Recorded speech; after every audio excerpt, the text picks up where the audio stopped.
Now, the greatest radio shows of all time. Suspense. The Shadow Node. Washington calling David Harding, counter-spy. Classic radio theater. The Great Gildersleeve. Fibber McGee and Molly. Dragnet. Gunsmoke. The Lone Ranger. Now, step back into our time machine with your host, Wyatt Cox. Good evening, friends of the Inner Sanctum. Well, this Wednesday sees us dealing with mystery and crime with an episode of The Mysterious Traveler, an episode of Suspense with an interesting star.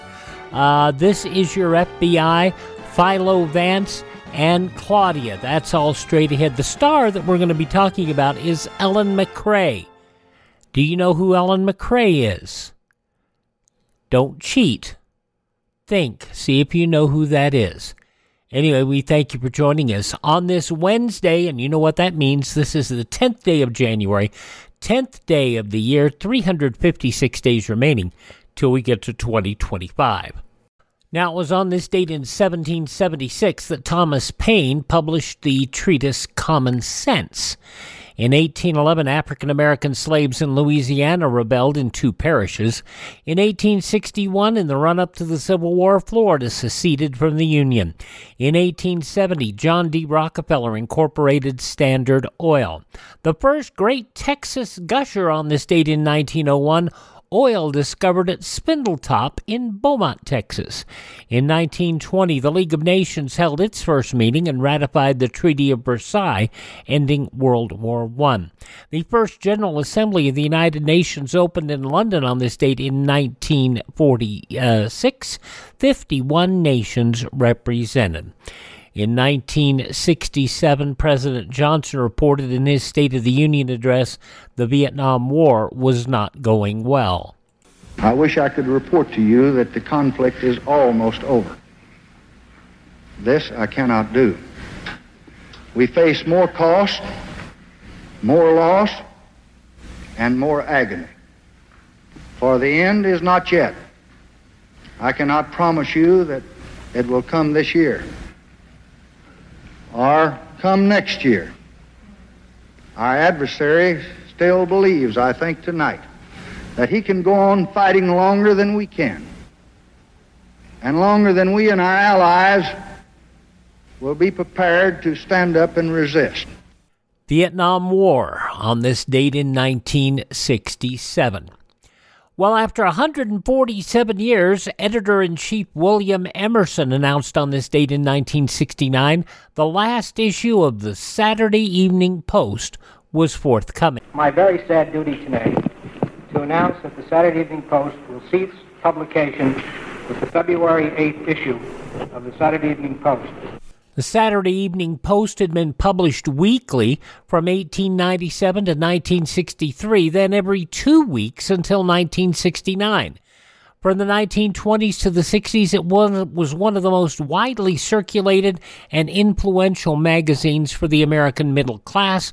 With fiction, nonfiction, cartoons, and features, it reached into millions of homes every week. The Saturday Evening Post folded for 2 years. It was revived as a quarterly publication in 1971. It's now published 6 times a year by a nonprofit organization. In 1894, the U.S. and the Vatican established full diplomatic relations. In 1990, Time Warner formed from the merger of Time and Warner Communications.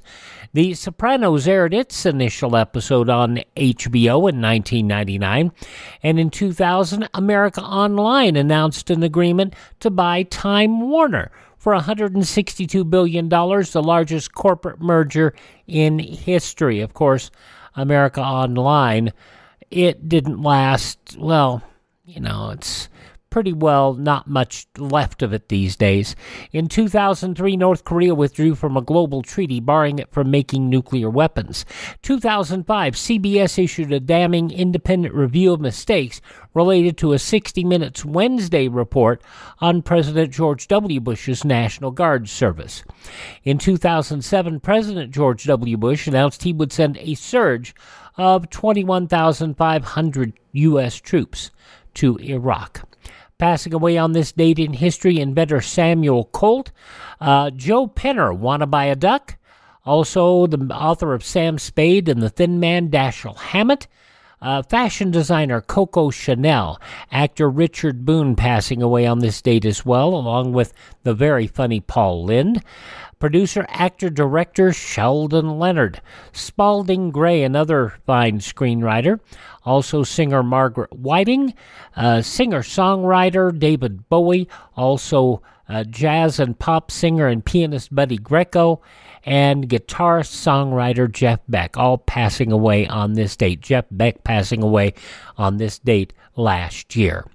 Birthdays today include the late actor Francis X. Bushman, actor-dancer Ray Bolger, singer Giselle McKenzie, singer Johnny Ray, film executive Roy Disney, actor Sal Mineo, singer Jim Croce, taken from Us Far Too Young, Frank Sinatra Jr., and actress Teresa Graves, all born on this date in history. Hi, this is Jeff Foxworthy. It is now time for the birthday announcements. The following people are now officially older than dirt. Rod Stewart still asks the musical question if you think he's sexy. Rod Stewart, 79 years old today. You remember him as Colonel De Beers or Easy Ed Wazowski? Ed Wazowski is born in St. Joe, Missouri, 79 years ago today. From Steely Dan, Donald Fagen is 76. Boxer George Foreman, loves his grills. He's 75 years old today. George Foreman's 75. All his sons are named George. That would be interesting. Singer Pat Benatar is 71. The wife of Wayne Gretzky, Janet Jones, is 63. A couple of pro wrestlers, Marcus Alexander Bagwell, Buff Bagwell, 54. And the daughter, I should say, of Jimmy Snuka, Tamina Snuka, is 46. And Mr. Ivanka Trump, Jared Kushner, is 43. Those just a few of the people who celebrate the 10th day of January as their birthday.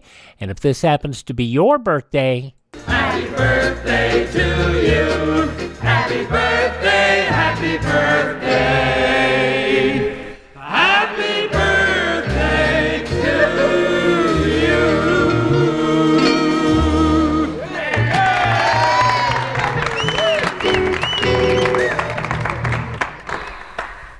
And we get this dramatic episode of Classic Radio Theater underway with starting off with a mutual program, The Mysterious Traveler from 74 years ago, January 10th, 1950. Survivor of the Fittest? No, it's Survival of the Fittest. That'll be coming up next if I survive this break. You're listening to Classic Radio Theater with Wyatt Cox. Remember, the government ruling is you must register your tires or you cannot get any gas. So act tomorrow to register yours. Now on Classic Radio Theater with Wyatt Cox, we go back 74 years to January 10th, 1950, an episode of Mutual's Mysterious Traveler and the Survival of the Fittest.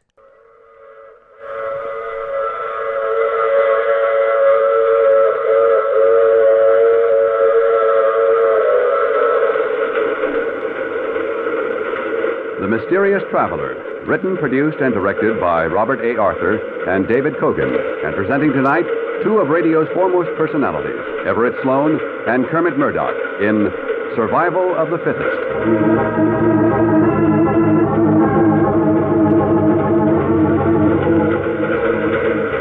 This is the Mysterious Traveler, inviting you to join me on another journey into the realm of the strange and the terrifying. I hope you will enjoy the trip, and it will thrill you a little and chill you a little. So settle back, get a good grip on your nerves, and be comfortable, if you can, as we hear a strange story of hate and intrigue. I call it Survival of the Fittest.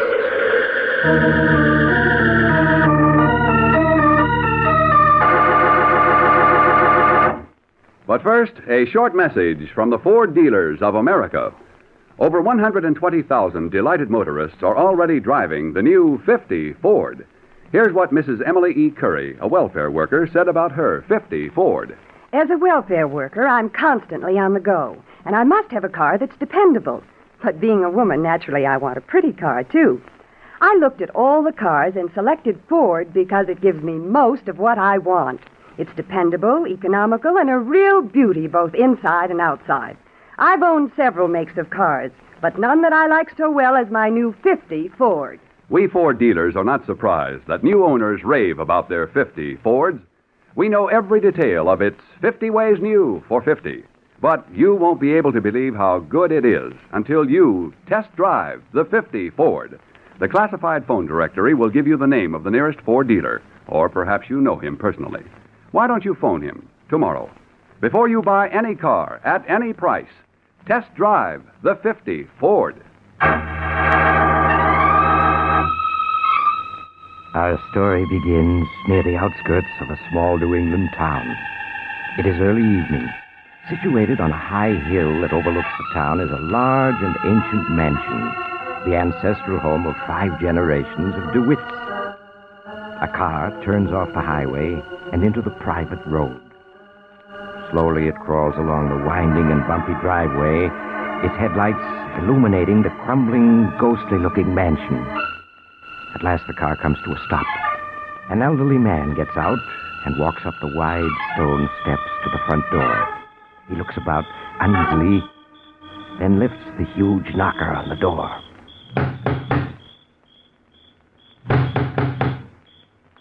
Skylar, open up. Let me in.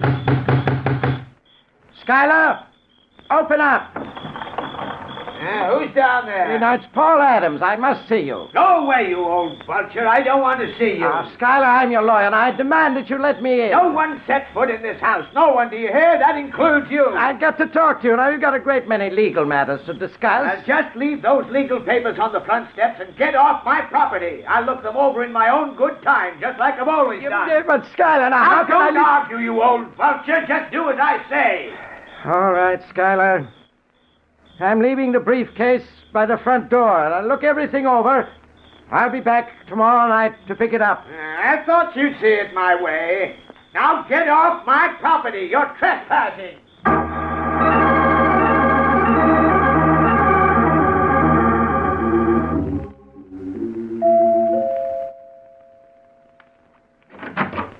Oh, good evening, Paul. Come in. Thank you, Alex. Come into my study. What brings you here at this hour? Alex, I've just been out to the DeWitt mansion to see Skylar. Oh? Now have a seat. Thank you. What did you go out to see Skylar about? Legal matters? What else? Alex, that man's getting more and more difficult to deal with. You realize that in the 20 years I've been his lawyer, he's never allowed me into that house? Why, I hardly know what he looks like. I'm afraid very few people do. Alex, you're his doctor, the one person he permits inside that mansion. You've got to do something. What do you suggest? He's getting worse all the time. It's unbelievable. A man with all that money cutting himself off from life. And all on account of a woman. You never knew Skylar's wife, did you? No. Was she as beautiful as they say? Words can't describe Christine's beauty. She was the most beautiful woman I've ever seen. And the cleverest as well. It sounds to me, Doctor, as though you'd been in love with her yourself. I was. I'll never forget the day that Christine ran off to Paris with Gordon DeWitt, Schuyler's brother. When Schuyler found her note, he was like a madman. Too bad. But both Christine and Gordon DeWitt are dead. They were killed in that air raid in London during the war. Now, Schuyler knows that. It's time he stopped thinking of her. Not Schuyler. He'll go on living in that huge mansion with his memories until the day he dies. You'd think he'd go insane there alone without anyone to talk to. He isn't quite alone. He has 3 cats for company. Cats? You call that company? What does he do with himself? Well, for one thing, he reads a great deal. Yes. At this moment, he's probably sitting in his study, reading by oil light. There are books piled all over the place, with hardly space to walk. And the cats are in the study with him. You know, I suspect that when Schuyler is alone, he speaks to them, treats them as if they were human, could understand them.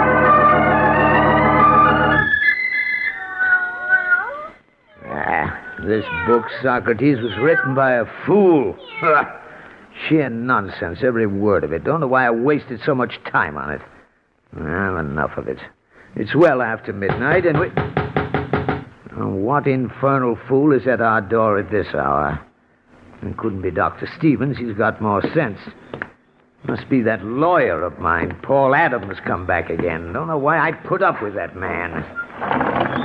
Hey, who's down there? Come down and open the door, Skylar. I want to see you. Go away, whoever you are.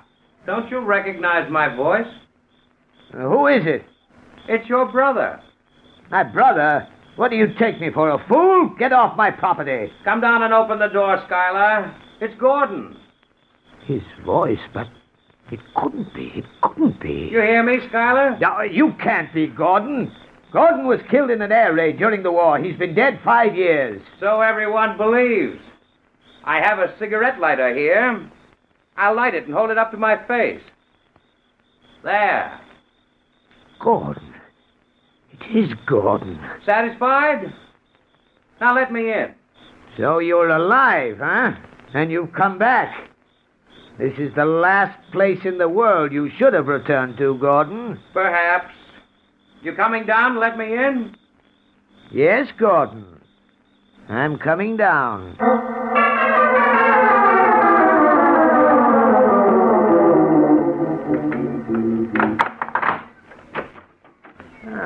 Come in, Gordon. You've changed, Skylar. Considerably. Yes, Gordon.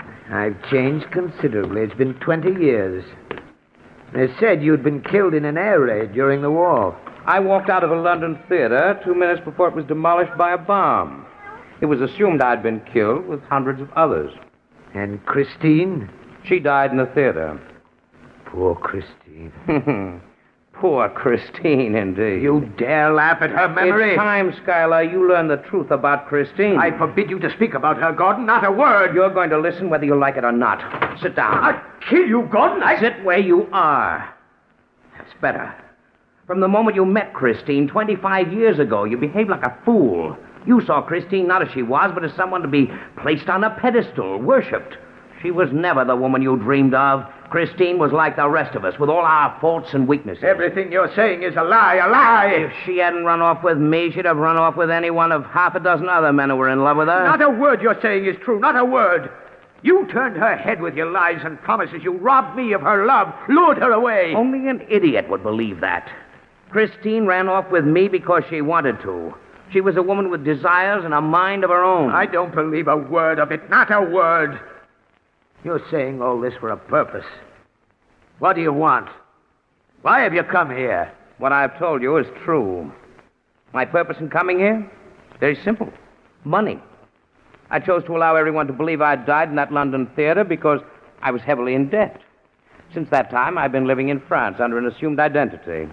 And you've finally come here for financial assistance, eh? Yes, Skylar, I have. I know that you're worth millions. You can well afford to give me a small part of it. A bit ironic, don't you think?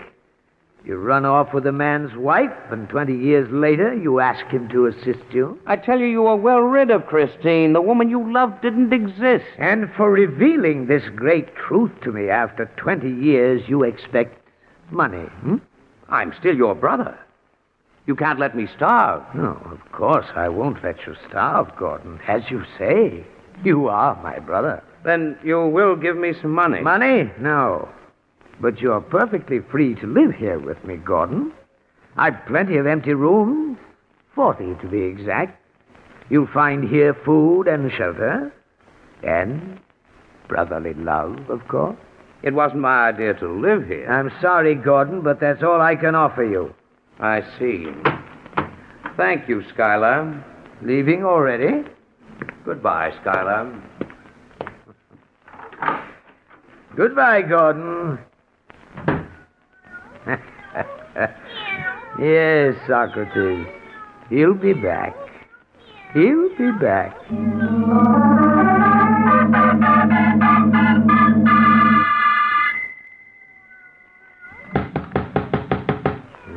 Someone at the front door. Must be Gordon. I knew he'd be back. Held out a week But in the end, he came back. Yeah, who is it? Dr. Stevens. Oh, you, Doctor. Come down and open the door, Schuyler. It's been 6 months since you've let me in. It's time you had a checkup. Go away, Doctor. I'm feeling fine. Oh, are you now? Why is your voice so hoarse? I've had a light cold for a couple of weeks, that's all. I don't need any doctor. Now go away. Well, let me in anyway. We can talk, can't we? We've got nothing to talk about, Doctor. You live in one world, I live in another. And what of Christine, Schuyler? We both knew her, loved her. Yes, we both knew her, but I was the only one she loved. Everything he said was a pack of lies, nothing but lies. What's that? Schuyler, let me in. I can't hear you from here. Huh? All right. I'm coming down.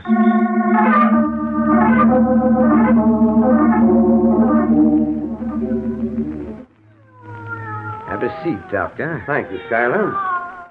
You have the oil wicks down so low there's hardly any light. Light isn't necessary for talk, Doctor. No, I suppose it isn't. How have you been feeling, Schuyler? Do you have any chest pains? Sounds like a heavy cold to me. I told you I'm all right. Have you had any callers lately? Callers? I mean, has anyone shown up you haven't seen in years? Why, no. Why do you ask? I was just wondering. Gordon is back. Gordon is back? Yes. What are you talking about, Schuyler? Gordon is dead. No, he's alive. You don't know what you're saying, Schuyler. He was killed in a London air raid during the war. No, you're wrong. Gordon walked out of that theater 2 minutes before it was bombed, leaving Christine behind. He told me so himself. Told you so himself? Yes, he showed up here a week ago, the same Gordon. 20 years older, a bit down at the heel, but as debonair as ever. And as skillful a liar, I might add. But he's dead, I tell you. Yes, that's what I thought, but he isn't. Trust Gordon to come out of an air raid alive. Schuyler, get a hold of yourself. You imagined it all. Imagined it all? Yes, you didn't see Gordon. It was all an hallucination. Hallucination? What are you trying to say? That I'm going mad? I tell you, he was here a week ago, sat in the same chair you're sitting in. How could he, Schuyler, when he's dead? But he isn't. Schuyler, listen. I was stationed in London during the war. Knew the medical officers whose job it was to treat the air raid wounded and identify the dead. What are you getting at? I spoke to the officer who identified Gordon and Christine. What? Yes. Both were horribly mutilated, of course. But Gordon was identified by his name bracelet, his ring, and watch. No, that couldn't be. It's true. I myself saw the bracelet, the ring, and watch.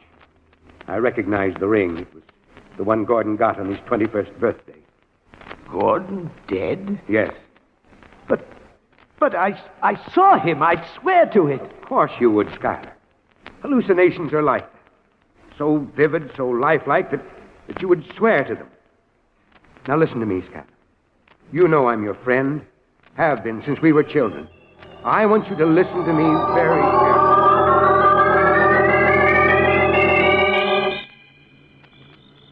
Good night, Schuyler. Just leave everything to me. It shouldn't take longer than 2 weeks. All right, Doctor. Everything's going to be all right. There's nothing to worry about. Good night. Good night, Doctor.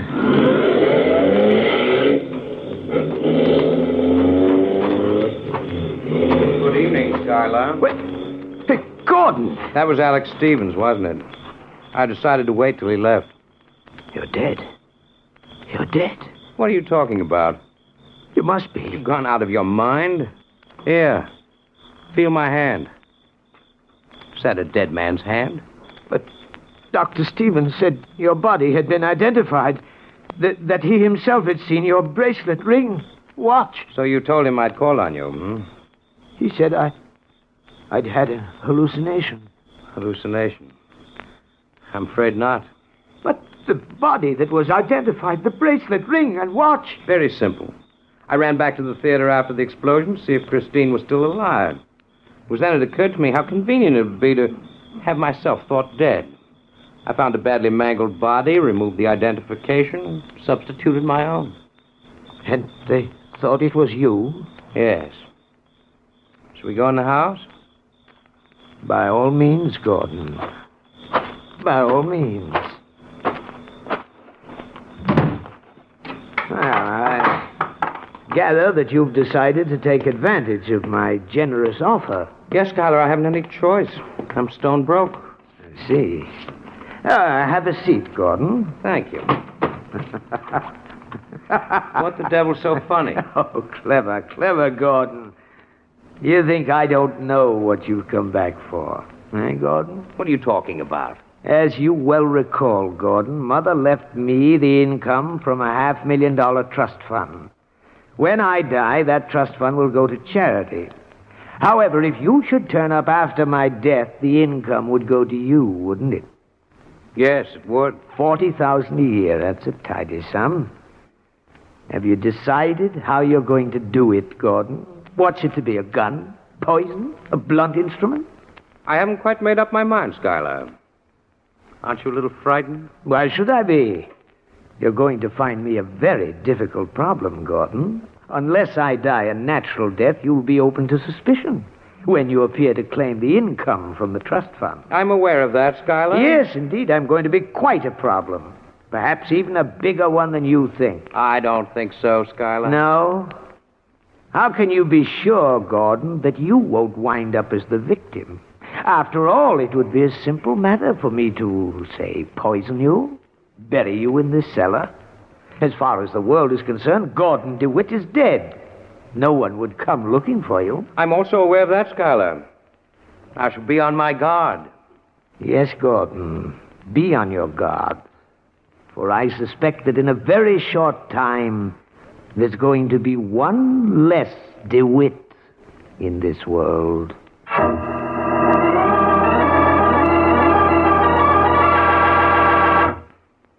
There's an old saying that seeing is believing.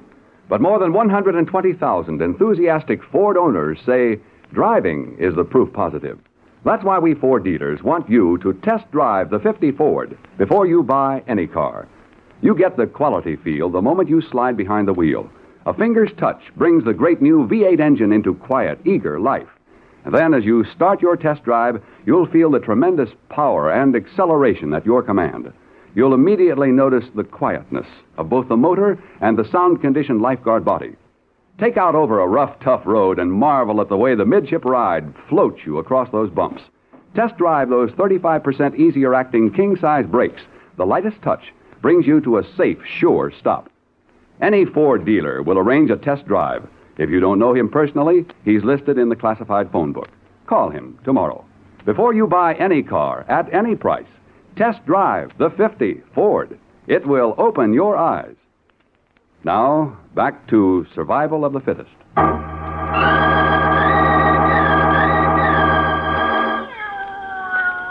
Now, Gordon, supper's ready. You don't say.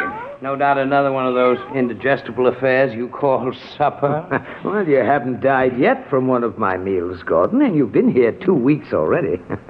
Sit down, join me. Bread, beans, and canned pork. Is that all you ever eat? Just about, Gordon. Oh, help yourself. Thanks. After you. Oh, of course. After all, I did prepare the meal, didn't I? I may be drunk, but not that drunk. Now, Gordon, you mustn't be irritable because you haven't been able to think of a way of killing me and making it look like a natural death. After all, I warned you that I would be a problem. Yes, but I'm no problem. No one knows I'm alive. No one knows I'm here. What are you waiting for? Afraid? Certainly not. It's just that I enjoy the situation. You want to draw this out the last moment, don't you? You think I'll break from the strain of being on constant guard. You're wrong, Schuyler. I won't. No? Then why have you taken to drink? And look at yourself. You haven't shaved since you set foot in this house. Drunk or sober, I'm a better man than you. We shall see, Gordon. We shall see. More beans? Aren't you afraid you may wait too long, Schuyler? I may try to kill you sooner than you believe. I think I shall sense the moment when you finally thought out a plan and decided to act. You will? Look, Schuyler, I'm picking up this bread knife. How do you know I'm not going to kill you now? You can't. You haven't thought out a plan yet. You're wrong. I've had a plan from the moment I entered this house 2 weeks ago. What? Yes, Schuyler.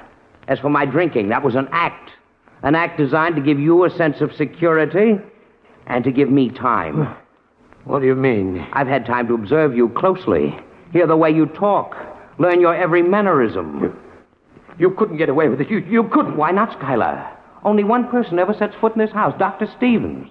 He sees you rarely and only for a few minutes. The light is always dim. At best, you're a shadowy figure. He'd sense the difference. You'd be caught. No, Schuyler. There's a strong resemblance between you and me, and with this beard I'm growing, he'll never know the difference. No, you don't. You robbed me of Christine, but you won't get my money. You won't get my money. I'll get it, as I've gotten everything I wanted. No, don't. You stab. Oh. You're dying, Schuyler. You hear? You've lost. They'll hang you for this, Gordon. They'll hang you. No, Schuyler. But when you die, I'll be Schuyler DeWitt. I'll bury you in the cellar, and that will be the end of it all. You'll never get away with it. But I will, Schuyler. And I want you to die knowing that. Your millions, Schuyler. They'll all be mine. No, you... Schuyler? Poor Schuyler. He never had a chance.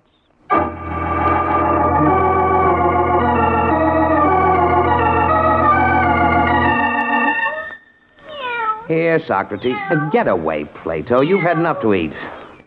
As long as you're fed, you don't mind having a new master, do you?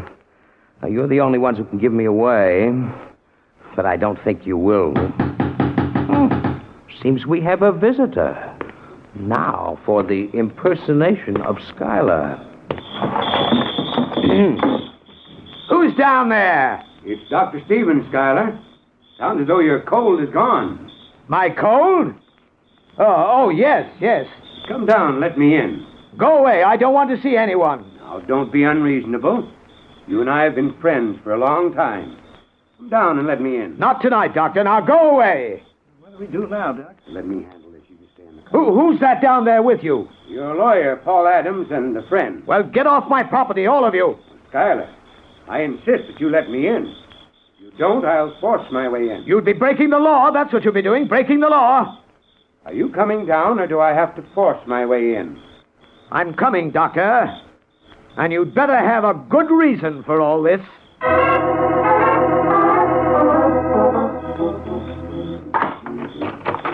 Well, what is the meaning of this, Doctor? Now, Schuyler, I told you I'd be back in a couple of weeks. Well, maybe you did, but that doesn't mean I have to see you. A man can change his mind, you know. Oh, so that's it. You've changed your mind. Well, yes. I'm afraid it's too late for that, Schuyler. What do you mean? Don't fence with me, Schuyler. I thought we'd gone over this already. Well, maybe we did, but I don't know. Believe me, Schuyler, it's for the best. Have you packed? Packed? I'm not going anywhere. I told you it's too late to change your mind. Now let me get a few of your things together. I'm not going. I'm staying here in my home. Schuyler, I'm your doctor. I know what's best for you. Don't compel me to use force. Force? Yes. This is my house, and if I want to stay here, I'll stay. Now get out. Are you forgetting this, Schuyler? What's that? You know very well what it is. These are the papers you signed the last time I was here. Papers? Yes. Committing yourself to an institution. Don't you remember? Institution? You don't remember. Which proves how right I was. First, hallucinations. And now, loss of memory. Come along, Schuyler. No. You can't put me in an institution. I didn't sign those commitment papers. Please, Schuyler. I'm not Schuyler. I'm Gordon. Gordon DeWitt. Gordon DeWitt? Yes, Schuyler's dead. I'm Gordon. I'm not insane. Of course you're not. Now, come along. I tell you, I'm not Schuyler. Schuyler's dead. He's buried in the... Yes? Nothing. I guess you're right, Doctor. I am Schuyler DeWitt. I've got to be Schuyler DeWitt. I've got to be.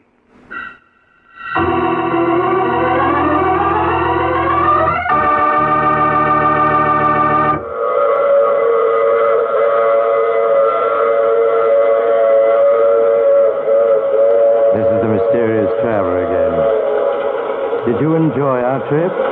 What happened to Gordon DeWitt? Or should I say, Schuyler DeWitt? Well, the poor man was taken to a mental institution, and quite depressed he was, too. In the months that followed, he could never quite make up his mind who he was. One moment he would insist he was Gordon DeWitt, then the next moment, suddenly frightened, he would claim he was Schuyler DeWitt. Looks as though the poor fellow is a hopeless case, and he's doomed... Oh, you have to get off here. I'm sorry. I'm sure we'll meet again. I take this same train every week at the same time.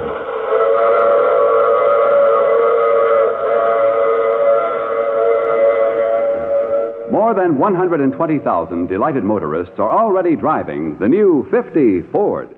Here's what Charles Dahlgren, a contractor, said about his 50 Ford. Well, to make money in my contracting business, I must have equipment that's efficient and economical. And I get more of both for my 50 Ford than any other car I've ever driven. In my work, I've given my Ford a real beating. And it sure can take it. The big V8 Ford engine gives me power to spare. And our maintenance cost records show that this car is one of the most economical machines we have on the job. We Ford dealers know why owners are raving about their 1950 Fords. Their daily driving has proved that the 50 Ford has everything. But until you get behind the wheel yourself, you can't believe how good it is. Your Ford dealer will be delighted to arrange a test drive. You'll find him listed in the classified section of your phone book. Or perhaps you know him personally. Phone him in the morning. Before you buy any car, at any price, test drive the 50 Ford. It will open your eyes. You have just heard The Mysterious Traveler, which is played by Maurice Tarplin. In the cast were Everett Sloan, Kermit Murdoch, and Cameron Prudhomme. Original music is composed and played by Al Finelli. This is Durward Kirby speaking, and this is the Mutual Broadcasting System. Oh, you should recognize that voice, Durward Kirby. He worked for a very long time on television with Gary Moore. On the Gary Moore Show, and so an interesting fellow, very tall fellow for the day. Alrighty, The Mysterious Traveler from January 10th, 1950, 74 years ago. We'll move up to 64 years ago for an episode of Suspense starring a young lady by the name of Ellen MacRae. Do you know who that is? If you don't, I'll tell you following the program, which will begin in just a few moments. But first...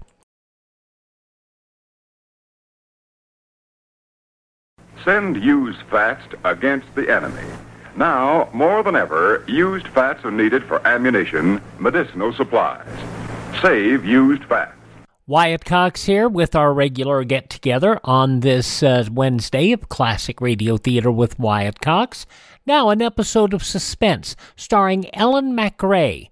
You know who it is? Think a little bit and I'll tell you in a little bit. 64 years ago, January 10th, 1960, The Long Night. And now, another tale well calculated to keep you in suspense. The Long Night by Walter Black.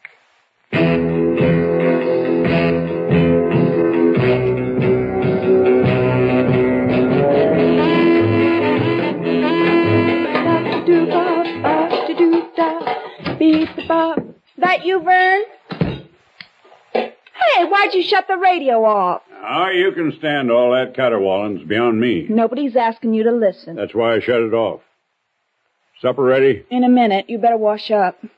Anybody drop around today? Oh, sure. Hundreds of people. I asked you, Betty Lou. Anybody drop around?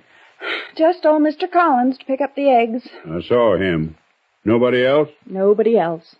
Somebody called. Heard the phone around 3 o'clock. Jessie Froelich. She and Gus might drop over tonight. Hand me the soap. Here. Where'd you go in the car? I went to town and bought 4 yards of dress material out of my egg money. Oh, and I saw the spring coat in Pendleton's window, Vern, honey, and, oh, honest, it's beautiful. Hand me the towel. It's marked down to $30, and, well, I got 7 from my egg money still left, and... Oh, Vern, honey, could you lend me 23? How many times do I have to tell you we got no money to throw away? Oh, I'll pay you back. That's not the point. You can use that $7 for better things. Don't you care how I look? You look fine to me, just like you are. Besides which, you already got more clothes than any other farmer's wife around. Yeah, but most of them, their husband's in debt to everybody. You don't have to worry like they do, Vern. You got money. Well, if I have, I got it by not throwing it away.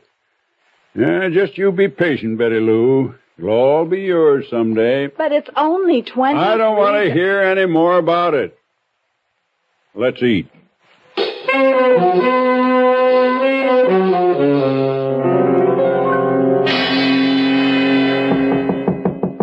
Be right there.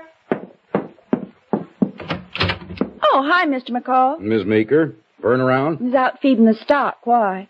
You haven't heard the news, huh? What news? It's been on the radio every half hour since 5 o'clock. Oh, thanks for reminding me. I meant to turn it back on. Vern don't care much for the radio. What news you talking about, Mr. McCall? Man escaped from state hospital, George Porter. No kidding. He's armed and he's dangerous, plenty dangerous. Gee, is he a killer? Well, that's what they put him away for. Sheriff figured we'd better warn everybody in the area. I just came from the Collinses, and the Hinsons are next on my list. You tell Vern, huh? Hey, wait a second. What are we supposed to do? Ain't supposed to do anything, Miss Meeker. Just stay indoors and notify us if you hear anything suspicious. Oh, don't you worry none. We'll get him. Yeah, but well, what if he comes here? Well, ma'am, if he walks up to the door and you ask him who he is and he tells you, then don't let him in. Mighty dark night. Lock your door, Miss Meeker. Oh, don't worry.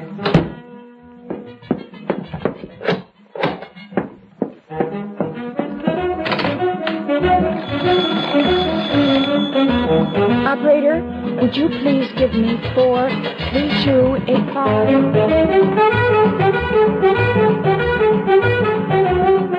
Uh-huh. That's right. Yep, Mr. McCall says he's armed. Well, I don't know. That you, Vern? Well, who do you think it was? Open up. Hold on a second. What's the big idea? Whose car was that I seen? I'll tell you in a second. I'm on the phone.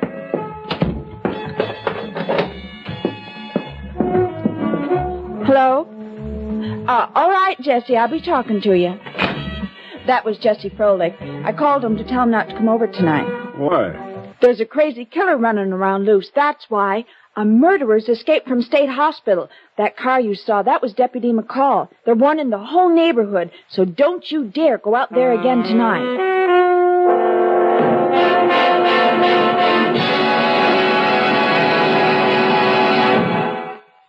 In just a moment, we will return for the concluding act of Suspense.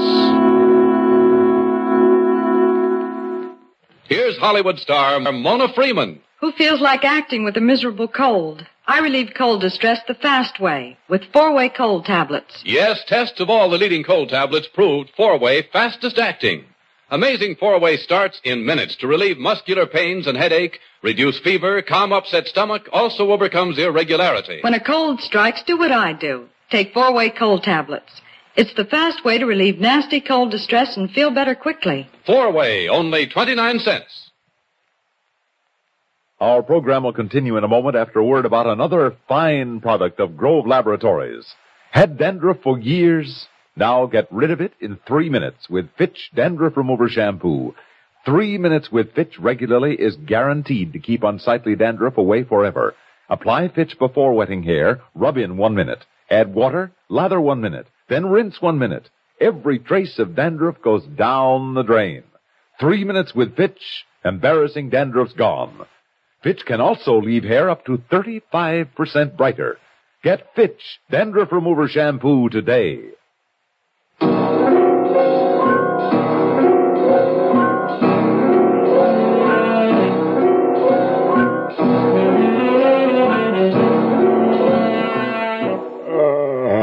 Gosh. It's 9:30. I'm going to bed. And leave me down here alone? No law says you can't come with me. But I'm not sleepy. Suit yourself. Don't forget to turn off all the lights.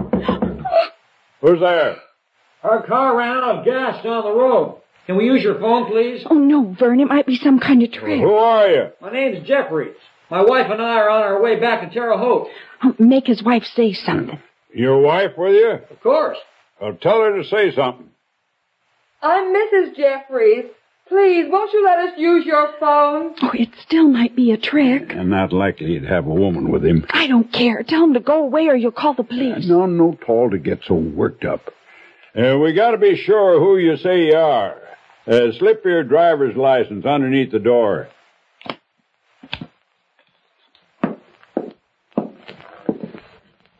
Looks okay. No, Vern. Stop worrying now.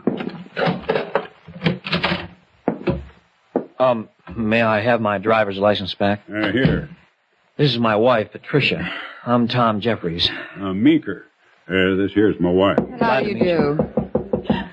Don't answer it. What's the matter? There's an escaped murderer loose. What? Sheriff's office, Mrs. Meeker. Can I use your phone? Well, you aren't Mr. McCall.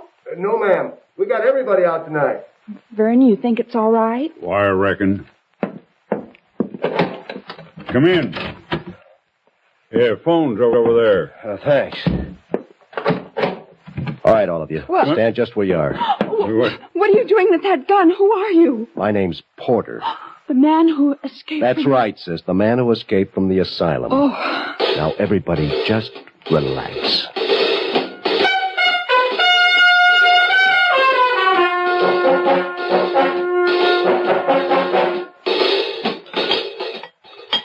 Yeah, you got any more of that pie, sis? In the kitchen.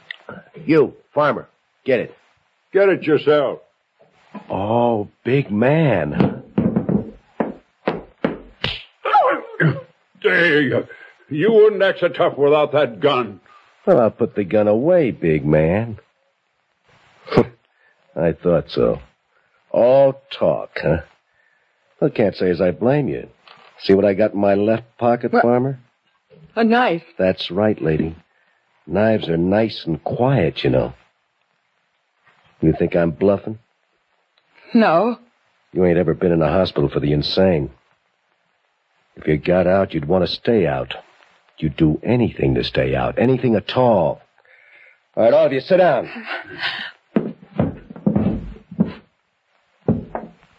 Yeah, that's better.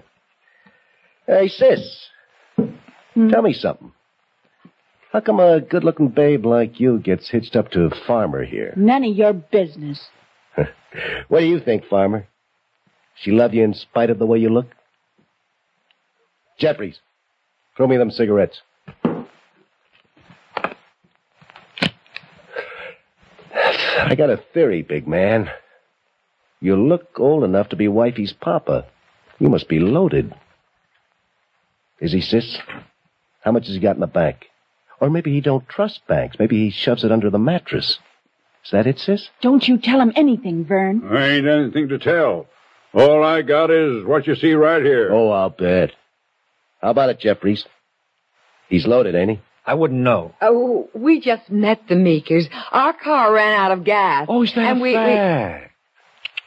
Tough luck, ain't it? Well, that's the way it goes. Let's get back to your, money, big man. I gotta have some of it. Yeah, stay where you are. You, farmer, go answer the phone. And just remember to sound real natural, because this knife is awful sharp. Isn't it, sis? Go ahead, farmer. Hello? Yep. Uh-huh. Oh, sure. Okay. Sit back down. Yeah, that was real interesting conversation. Who was it? Ed Caulfield, neighbor. And what did neighbor Caulfield want? Grange meeting tomorrow night. Well, what do you know? You sure lead exciting lives. Where do you think you're going? Just stretching, do you mind? Oh, don't get smart with me, Sonny. Sis, you got any rope around the place? Why? Oh, maybe I want to skip rope. You got any? Well, just clothesline in the kitchen. Oh, that'll do fine. Get it. What do you want it for? Well, I'll tell you, chick. You and her is going to tie your husbands up nice and tight. What? And then, maybe you and me can get better acquainted. You expecting anybody? No. Speak up, Farmer. Just don't forget the knife. Who's there? It's me, Vern, Eldon McCall. Who's he? In the sheriff's office. Tell him just a second. Just a second. All right, Farmer. You can let him in, but I'll be right behind the kitchen door with your little wifey. One wrong sound out of you, and she gets it. You catch on? Yeah. Okay. Come on, sis, move. I won't. Move, I said. All right, Farmer. What took you so long? Why, I was in the kitchen. Cold as a well-digger's ears out there. Oh, howdy, folks. Hello. Hello. I don't recall seeing you two around before. Oh, we live in Terre Haute. Huh? I got a second cousin lives there. Where's the missus, Vern? Kitchen. She tell you I was by before? Well, Sheriff's having us all double back. Looks like Porter might be in the area still. Well, we don't know for sure, but chances are he is. So if you hear anything, call us. How'd you two get here? Huh? I didn't see any car out front. We walked from the highway. We ran out of gas. Oh, want to lift back to town? Oh, yes. Yes. We can't, hon. Huh? We've already called a garage. Oh, well, I'll be on my way. Officer! Yes, ma'am? Wouldn't you like a cup of coffee? Oh, I would for a fact. I just haven't got the time. Thanks anyway.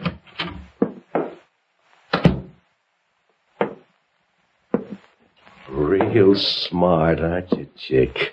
I ought to belt you good. Go ahead, you bully. Oh, you got spunk, chick. I like that.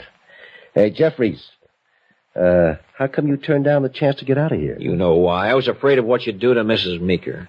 Smart boy. Don't look so sad, Farmer. You know what they say. While there's life, there's hope. Who knows? Maybe J. Edgar Hoover will stop by later on. All right, sis. Get the rope.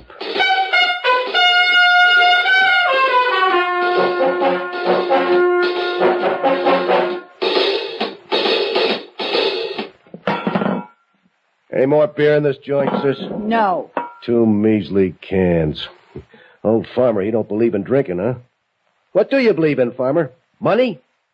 Where you got it stashed away? You can tell us. We're all friends here. I want some water. Okay. Get him some water, chick. Yeah. See? You name it, you get it. I'm real accommodating if you treat me right. You don't want to believe all them stories about me. Anybody'd do what I done if he got mad enough. Let me tell you something else. There's lots of guys in padded cells who are saner than most people on the outside. Here you are, darling. Thanks, honey. Oh, ain't that sweet, Farmer? Hear her call him darling? How come Sis don't ever call you that? How long you going to keep us tied up? Oh, maybe a day, maybe a week, maybe a month. What do you care? You ain't going no place. Yeah, like I was saying, being over in the hospital's no sign of anything at all. I just had a smart lawyer, pleaded insanity, and got away with it. Only now, I don't know how smart he was. I might have gotten off with life. Might have been up for parole in 20 years. Hey, sis, turn on the radio. Yeah, I feel like dancing. Who wants to dance with me? You, chick. Yeah, come on. No. You don't want to be like that, chick. Leave her alone. Or you do what? Come on, Patricia. Or would you rather I made the ropes a little tighter? No. I'll dance with you. You don't have to, honey. It's all right, Tom. Sure, Tom, it's all right. What are you so scared about? I ain't gonna bite you. Closer. That's better. Hey, you sure smell good. You know, you forget how women smell when you're locked up.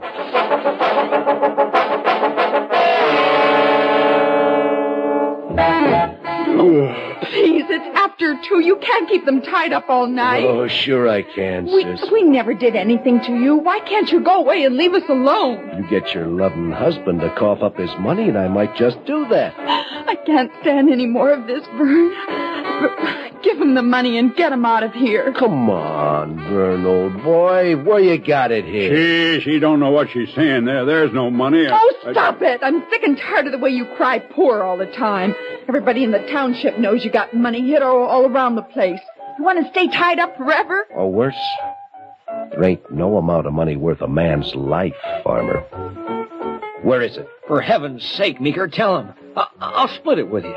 You got money, Jeffries? Well, I meant I'll give him a check. Well, even if I had it, he wouldn't leave. The woods are full of policemen. Well, what good would money be to him? Now, look at it this way, farmer. If I get the money, maybe I leave. Maybe I wait around a few days till they stop looking so hard. But at least that way, you stay reasonably healthy. Now, if I don't get the money, I stick around anyway. But you ain't going to enjoy it at all. Get it, big man? Get him some water, chick. Yes. I just can't seem to control this temper of mine. Real shame. Oh, stop it! Stop it! Vern, honey, I can't stand you being beat up. Tell him where the money is. Old farmer's gonna be a big man again. Here, Mr. Meeker. Give me the glass. Huh? He ain't thirsty anymore. Now listen to me, Vern. Don't think I won't mess you up. I'd enjoy it. But maybe you don't care too much about yourself. Okay. How much do you care about your pretty little wifey, huh? Don't you dare come near me. She can't hardly stand me, farmer. Don't that upset you? You know what I'm going to do if you don't come across? You got any kind of imagination at all? Huh? Me and Sis here. You think about it. No! Vern, please tell him. Please, Mr. Meeker, Leave her alone. I'll give you money. Sure. Write me a check, Sonny, huh? Where is it, farmer? Please, no more, don't. Our music will continue in a moment. George Porter, convicted murderer who escaped yesterday afternoon from the Lakewood State Hospital, has been captured by state police on the outskirts of Twin Oaks. We repeat, George Porter has been captured. For further details, stay tuned to this station. I didn't figure on that. It's too late to worry about it. All right, Meeker. Where's the dough? If you're not Porter, who are you? It doesn't matter, Mrs. Jeffries. All you got to worry about is, do I leave here without her? I know who he is. What, Vern? I know. Who am I? I don't know your name, but you and my wife, I know about that. What are you talking about, Mr. Meeker? I know she's been sneaking off to meet you every chance she gets. Can't live with a woman 5 years almost and not know what's going on. Oh, Vern, please. Don't pay any attention to him, folks. He doesn't know what he's saying. I know, all right. Oh, I tried to pretend it wasn't happening, but that didn't work too good. After a while, it even stopped hurting. I figured it might blow over. How long did it take you to figure out who I was? I think I kind of knew all along. You're lying. Remember when I come back from my chores? Yeah. And you were on the phone? You said it was Jesse, and you were telling her not to come over. Well, later, after he got here, the phone rang again. I said it was Ed Caulfield. Well, it wasn't. It was Jessie to say she decided not to come over. Now, if you'd already told her not to, she wouldn't have called. So it had to be somebody who didn't want me to know about him. Him. You called him to tell him about Porter escaping. You figured that was a good way to get hold of my money without me knowing about you, too. Oh, right. I'm glad it's out. I'm in love with Bill, and he's in love with me. We're going away together. Do you hear? How I stuck it out this long, I'll never know. Quit jabbing the needle, Betty Lou. Okay, Meeker. Tell me where the money is and we'll clear out. And if I don't? We can do it the hard way, too. It's your choice. What's so funny? You are. You and her. There ain't any money, and there never was. Oh, I know. Everybody around thinks I got some hid away. That's how I got Betty Lou. That's how I kept her. But I haven't got any money. Oh, he's lying. Go ahead and search. Tear the place up. Doesn't matter now. You're telling the truth. There ain't no money. All this for nothing.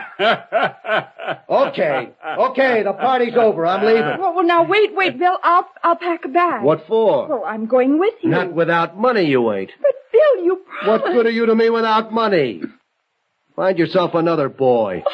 Or stay with Farmer. Oh, here's a little souvenir. It ain't loaded. Oh, Bill, honey.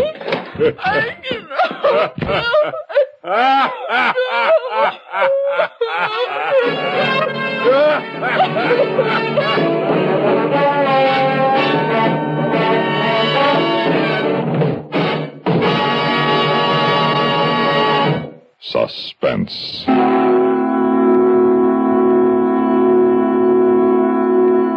You've been listening to The Long Night, written for Suspense by Walter Black. In a moment, the names of our players and a word about next week's story of Suspense. Out of tune because of irregularity? Kellogg's All Brand helps put you back in tune. Kellogg's All Brand is the natural way, the good food way to end constipation caused by lack of bulk in your diet. There's only one All Brand, Kellogg's All Brand. Its whole brand content gentles away constipation, supplies your system with the bulk-forming food you need. Kellogg's All Brand is the only whole brand cereal to bring you the combination of proved effectiveness, appetizing taste, and crispness. It never gets mushy in milk. So get back in tune and stay in tune. It's easy with the one and only Kellogg's All Brand, ALL-BRAN. Safe, reliable, pleasant. Millions enjoy it every day. They know they can count on Kellogg's All Brand to relieve irregularity.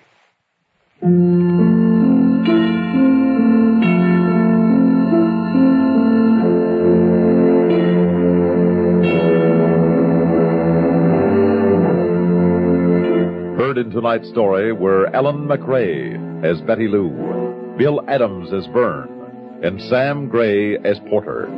Others in the cast included Charlotte Manson, Herb Duncan, and Walter Black.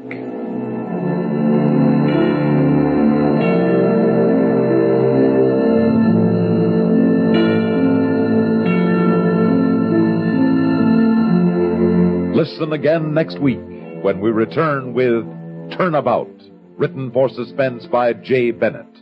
Another tale well calculated to keep you in suspense. On CBS Radio. So have you figured out who Ellen MacRae is? You know her. You probably do, but not under that name. It seems in 1964, Ellen MacRae, who was born Edna Ray Gillooly, would marry Neil Burstyn and would change her stage name from Ellen MacRae to Ellen Burstyn. Yes, Ellen Burstyn won the Triple Crown of Acting, the Oscar, the Emmy, the Tony, won the Academy Award in 1975 for her performance in Martin Scorsese's Alice Doesn't Live Here Anymore.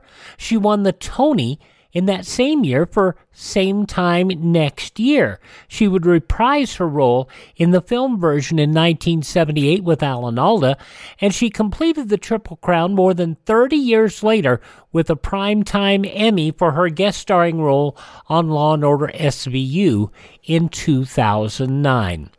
Ellen Burstyn, in one of her early acting roles, I mean, she had been in on the theater, on the stage, in Fair Game on Broadway in 1958, but that was 2 years earlier. She was doing some television bits, but by and large, Ellen MacRae was not a known commodity in 1960, and it would be some time before she would, in fact, it'd be another 15 years before she would really get noted in the media, in the stage and screen and television. Ellen MacRae, better known to all of us as Ellen Burstyn, 64 years ago, January 10th, 1964, here on Classic Radio Theater with Wyatt Cox. You get to hear people long before they achieve fame sometimes, and you get to hear people in their prime on this program. Now, coming up next, we will go back 77 years to January 10th, 1947, an episode of This Is Your FBI.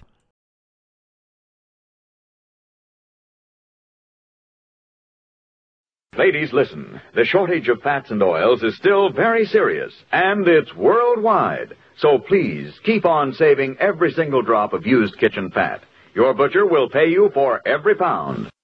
Now on Classic Radio Theater with Wyatt Cox, what was probably one of the best-known programs of its time that appeared on the Blue Network or on ABC.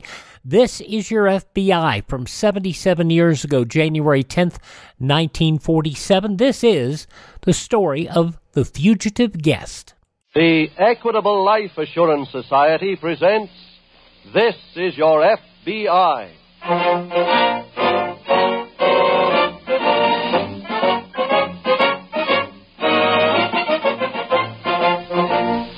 This is Your FBI, the official broadcast from the files of the Federal Bureau of Investigation, presented as a public service by the Equitable Life Assurance Society of the United States and the Equitable Society's representative in your community.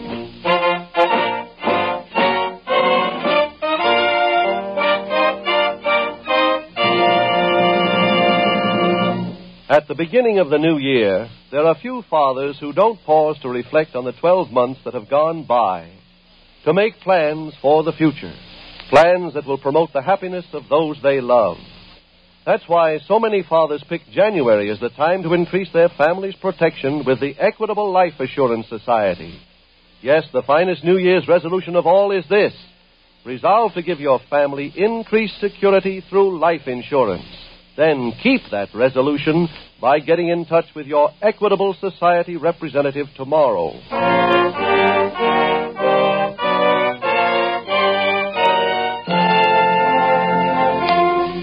Tonight's FBI file, the souvenir gun.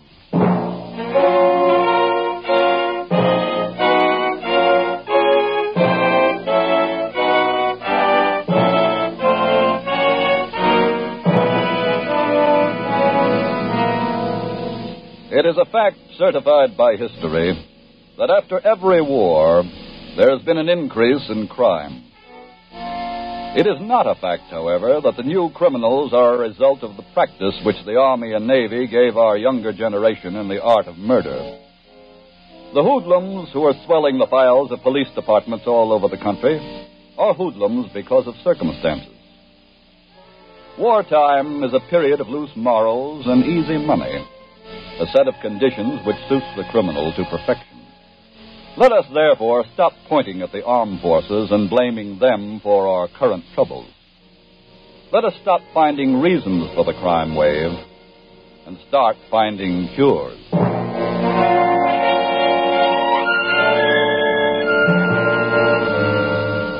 Tonight's file opens in a clearing near a small cabin located in the hill country of one of our Midwestern states.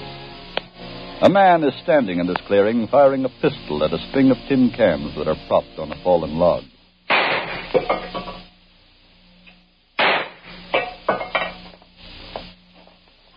Jack. Oh, hi, Evie. What's this? Not bad, huh? No. This is that German Luger I bought from a guy. I ain't missed one of them tin cans in the last 20 shots. Well, why should you? You've been practicing every day for the past 2 weeks. That sounds like a beef. It is. What's the matter, Evie? You really want to hear it? Sure. I'm bored. Bored stiff. Well, look, sweetheart, there's no law that says you got to stick around. Oh, Jack, this has nothing to do with you and me. Well? I just can't take this way we're living. Now, look, Evie, I told you why we're... I know. You had to lay low for a while, so we hole up here in the woods. But what happened to the rest of the things you told me? What do you mean? About what a big guy you were going to be. I am going to be a big guy. The biggest. That's why I'm taking my time. Don't get it. Look, Evie, I'll lay it all out for you just once more. There's lots of different ways of making a living with a gun. Mm-hmm. Up to now, everybody, even Dillinger, has always made one mistake. That's what's licked them. I ain't making that mistake. But what's that got to do with us staying up here in this broken-down place? Gives me a chance to practice and think. How much longer does it go on? I'm doing a job tomorrow. You are? Where? In town. Then we're leaving here? I am. You're not. What? This is just a small touch, sort of for practice. We don't make our big move yet. Look, Jack, I can't take much more of this. You want to call it quits? No. All right, then we do it my way. Now watch me pop off that little tin can on the end.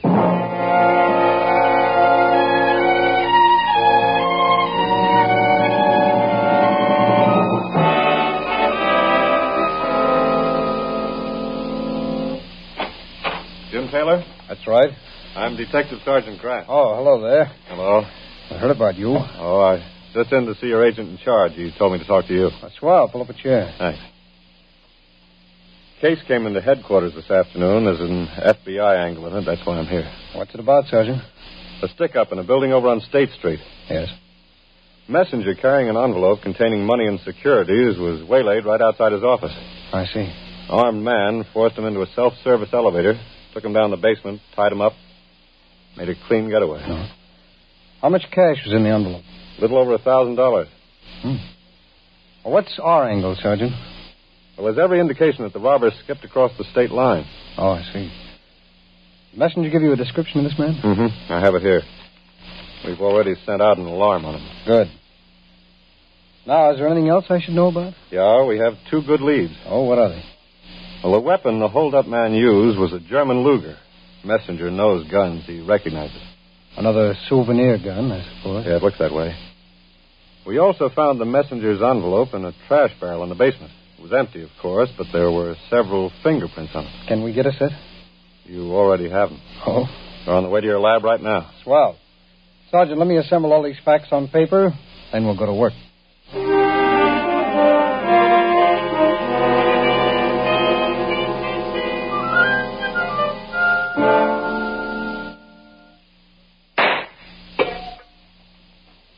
Jack?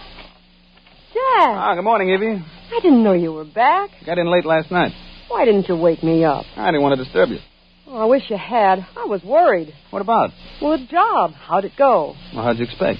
Went fine. How much did you get? Oh, about $1,000 in cash. Well... Few securities. Got rid of them, just kept the cash. Baby, you can pack your things. We're getting out of here? Yep, we're moving into town. Oh, wonderful. I got us a suite of rooms in a good hotel. Jack, a suite? Wait till you see it. Real class. I spent our last $100 for it. Our last 100? I thought you got 1,000 on the job. I did. Well, where's the other 900? I loaned it to a guy. You what? That's why I did the job. You pulled a stick up so you could loan somebody else the money? That's right. Are you out of your mind? No, it's like an investment. Oh, brother. Now, wait a minute. Don't blow your top, honey. The guy's coming around to the hotel to see us tonight. You'll find out then how good an investment I made.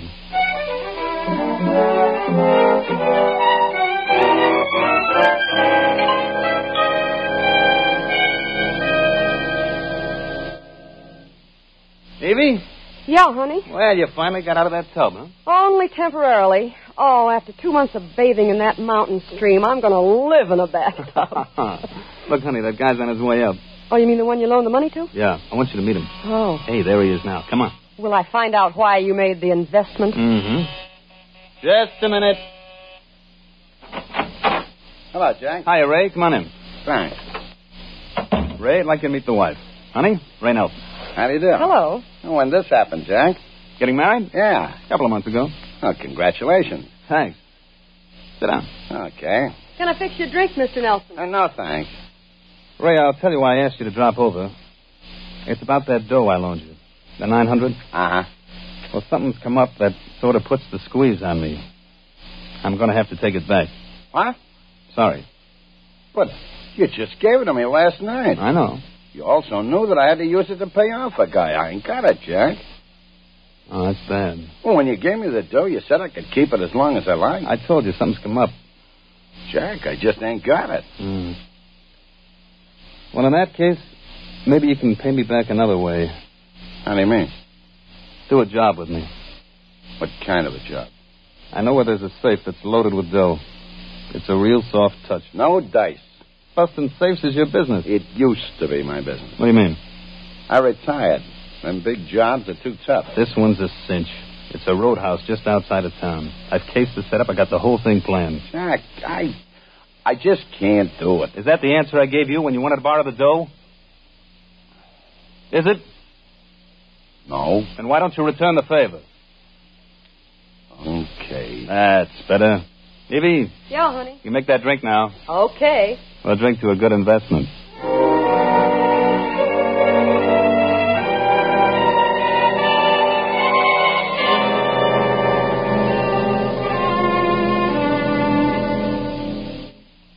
Can I come in, Jim? Yes, come ahead, Sergeant. I got your message. Asked me to drop over. Yes, we received a report on those fingerprints. The ones on the messenger's envelope? That's right. They belonged to a man named John Belmont, also known as Jack Belmont. Belmont? Mm-hmm. Never heard of him. Did he have a criminal record? He's wanted by the United States Army. He deserted over 2 years ago. Well. We've had no report on him since. Must have been hiding out. Now that the war is over, he figured the heat was off, Probably. How did you get the report back from Washington so fast? By teletype. Oh, by the way, he deserted from this district. I see. Anything else on him? Oh, mostly routine stuff. There's one note here, however, that states he's an expert shot. Did he serve overseas? No. Wonder where he picked up the loot. He didn't have to go overseas to get that. No. Unfortunately, too many guns brought back as souvenirs are getting into the hands of men like Belmont. Yeah. Well, there's the story, Sergeant. But it still doesn't bring us any closer to apprehending him. That's true. One thing is certain. If he's come out of hiding, he'll undoubtedly attend another job. We've got to pick him up before he does.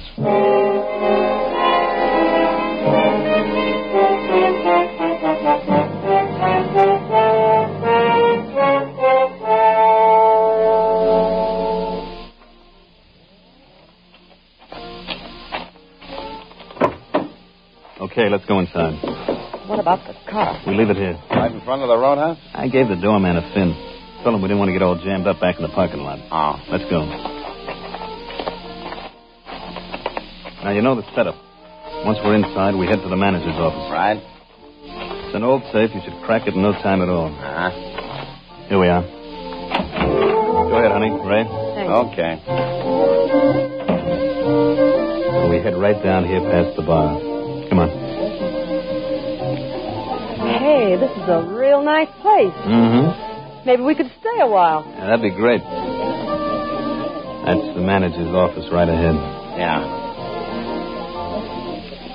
Evie, you wait here, right outside the store. Okay. We're going in. What do you want? We got something for you, mister. Huh? This. There's the safe, Ray. Uh-huh. How's it look to you? Soft touch. You got the soup? Yeah, right here. How long will it take? Just a couple of minutes, but it'll be noisy. I'll cover that. You get to work. Right.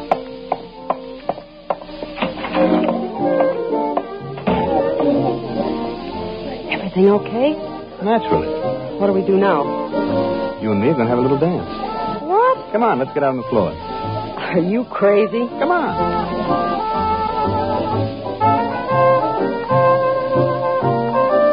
We ain't done this in a long time, No. Let's dance over by the bandstand. Why? I want to talk to the leader. What for? Got a request for him? Oh, Jack. Honey, fellas lead, girls follow.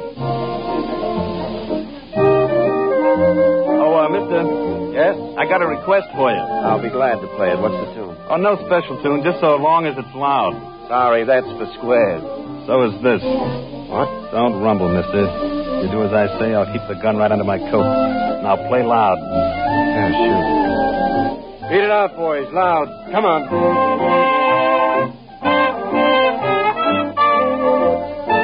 Keep an eye on that door for Nelson, honey. Yeah. Can't you play any louder? More fresh, boys. Beat it out. How's that?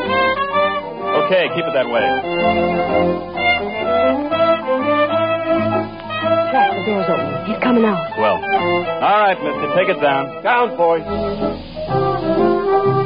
Keep it that way till we get out of here. Thanks for the concert.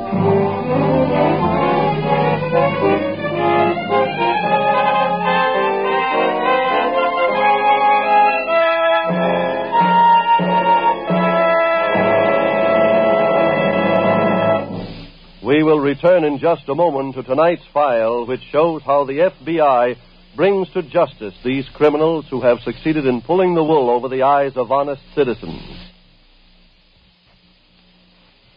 Now, a word about men who pull the wool over their own eyes. I'm thinking particularly of many, many fathers in this country. In the back of their minds, they know there's a question they ought to ask themselves, but they keep dodging that question.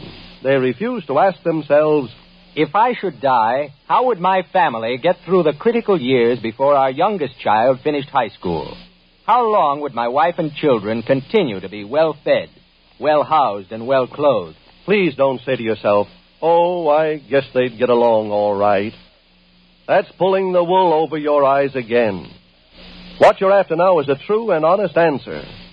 To help you get it, the Equitable Life Assurance Society has prepared a special fact-facing chart which has these three advantages. First, its simplicity itself.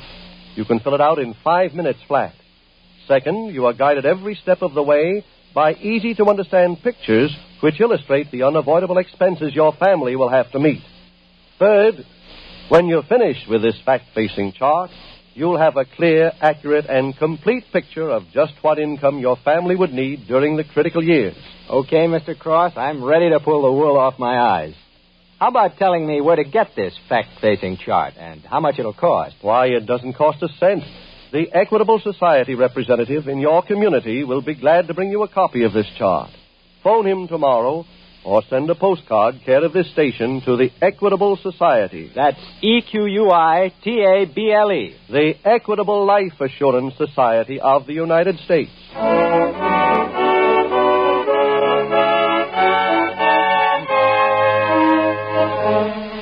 And now back to the FBI file, the souvenir gun.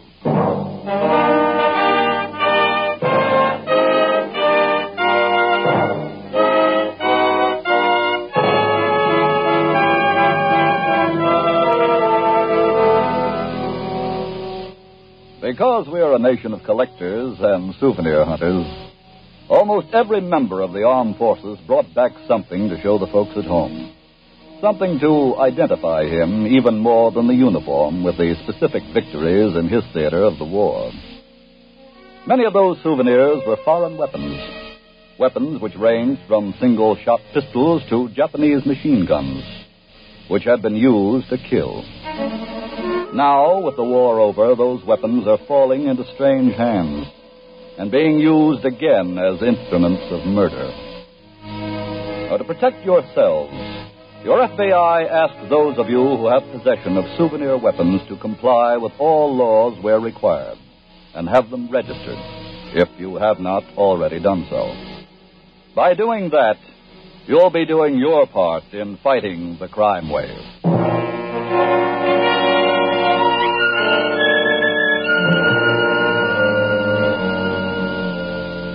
Tonight's file continues. Several hours have passed since the daring roadhouse holdup. Detective Sergeant Grant is paying a late evening call at the apartment of FBI Special Agent Jim Taylor. Well, Jim, I hope I didn't wake you up. Not at all, Sergeant. I was reading. Good. What's on your mind? Well, I've just come from investigating a holdup at a roadhouse out on Route 16. Yes? Their safe was cracked open. Over $12,000 was taken. I think the man who engineered the job was our friend Jack Belmont. Really? Yes. Pretty clever job, too. Oh, what did it entail? Well, two men entered the manager's office. Before he could call for help, one of them slugged him with the butt of a gun. Could he describe the men? Just sketchily, but he caught a glimpse of the gun. Oh? He's certain it was a German Luger. Is that what makes you think it's Belmont? Oh, no, we have more than that. One of the men went back into the club. He and a girl went on the dance floor, threatened the orchestra leader with a gun, made him play loudly to cover up the noise of the safe being cracked. It was clever. From the description the orchestra leader gave us, the man who threatened him was Belmont. Had a girl working with him, too. Evidently, yes. Now, Jim, I know this job doesn't come under your jurisdiction. We but... still want Belmont. Wait till I get some clothes on, Sergeant. I'd like to go back with you to that roadhouse.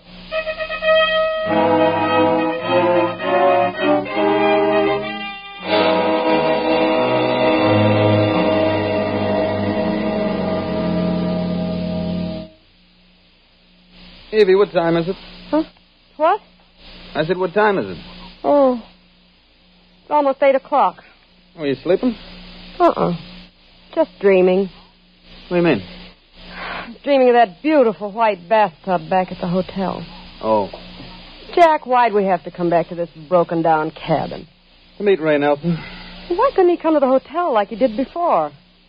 Much better meeting him here. When's he coming? Due at 8 o'clock. You going to plan another job? No. Aren't you working with him anymore? No. Why not? Honey, I told you before. My plan of operation in this business is to profit by other guys' mistakes. So?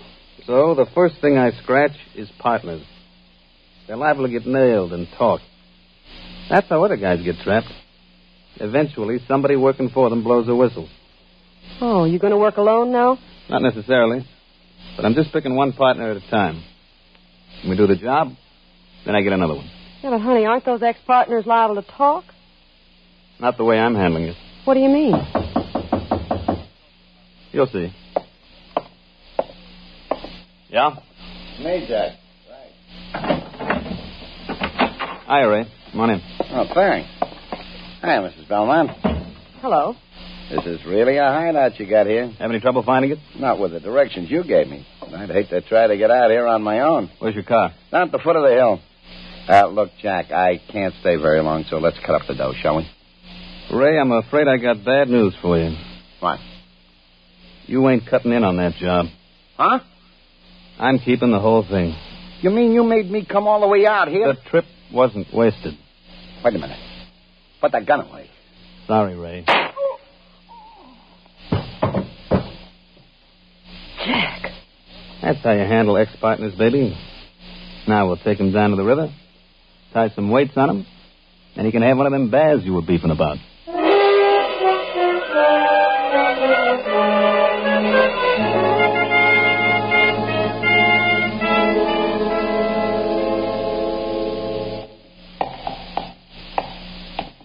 Body's right over here, Jim. When was he picked up? Early this morning. Uh-huh. He was moved right here to the morgue. This is it.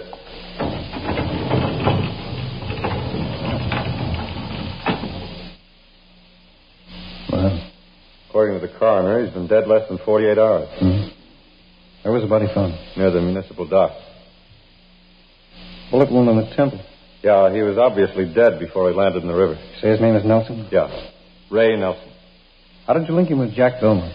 Well, the bullet in his head was found to have been fired from a German Luger. Uh-huh. So we took a chance, called in the manager of that roadhouse, look at the body. And he identified him as the other bandit? Right.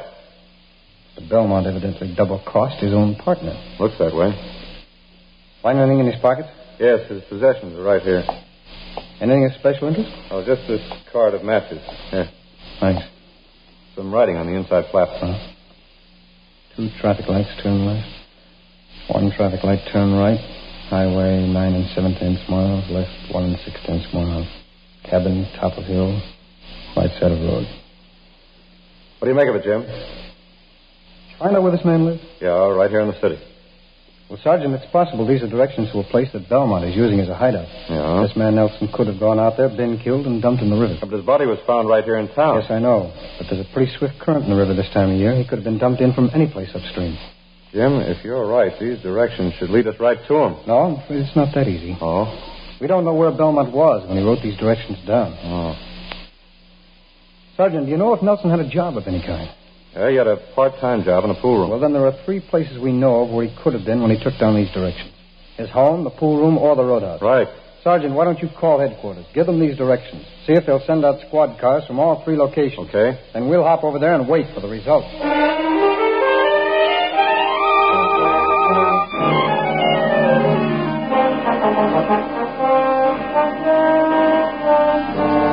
Jim, Jim. Yes, Sergeant. First squad car's reported. One that left from Nelson's house? Yeah. Any luck? No, it led them to the State University. Well, we'll just have to wait for the next one.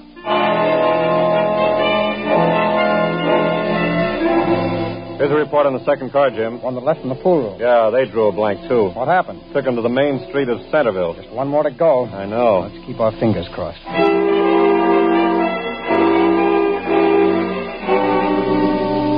Jim, our hunch didn't work out. Third car checked in? Yeah, they didn't find a thing either. Let's see those matches again. Here. You gave them the right directions. I thought sure that... Hey, wait a minute. What? Why didn't I think of this before? Come on, Sergeant. This time we'll make the trip.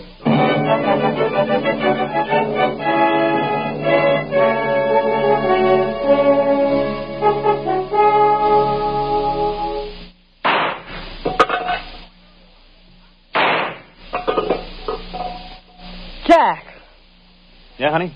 will you stop shooting? What's the matter, baby? I can't stand it anymore.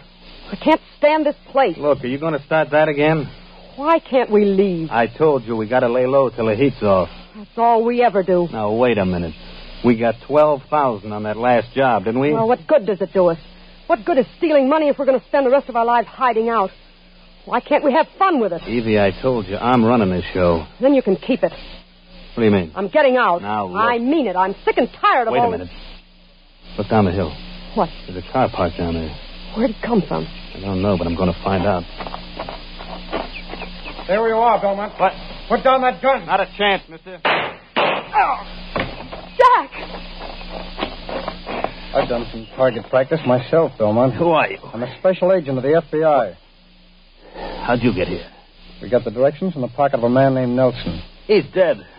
We found his body. The directions you gave him were written on this match cover. It's the place he called you from. Name is here on the matches. Joe's Bar and Grill. So you see, Belmont, you really led us here yourself.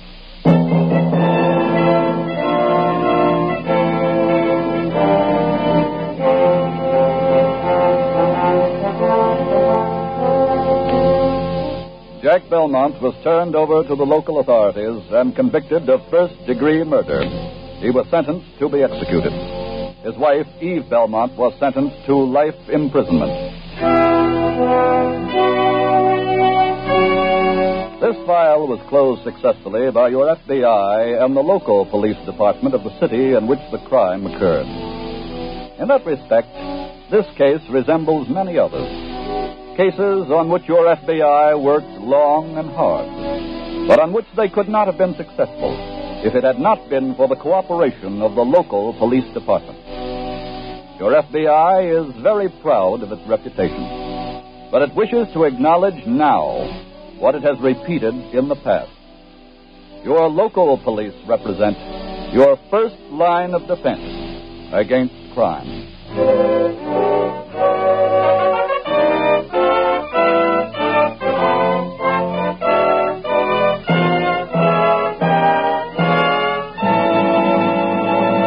In just a moment, we will tell you about next week's exciting case from the files of your FBI.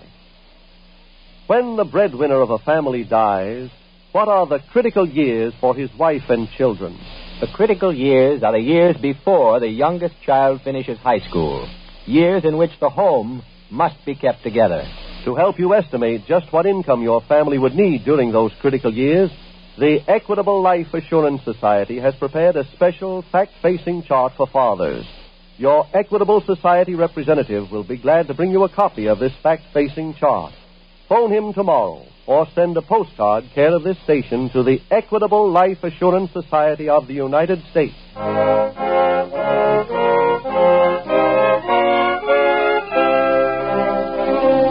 Next week, we will bring you another colorful story from the files of the Federal Bureau of Investigation. The Sunshine Swindler.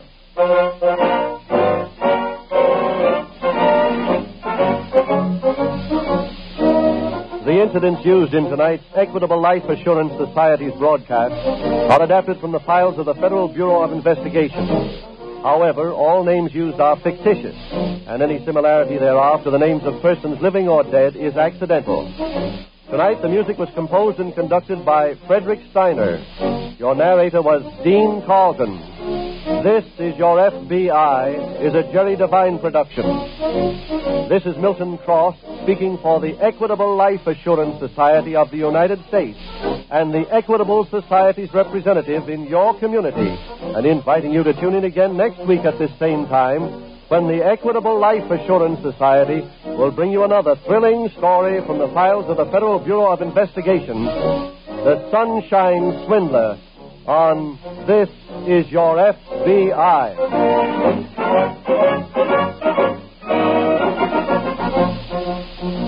This is ABC, the American Broadcasting Company.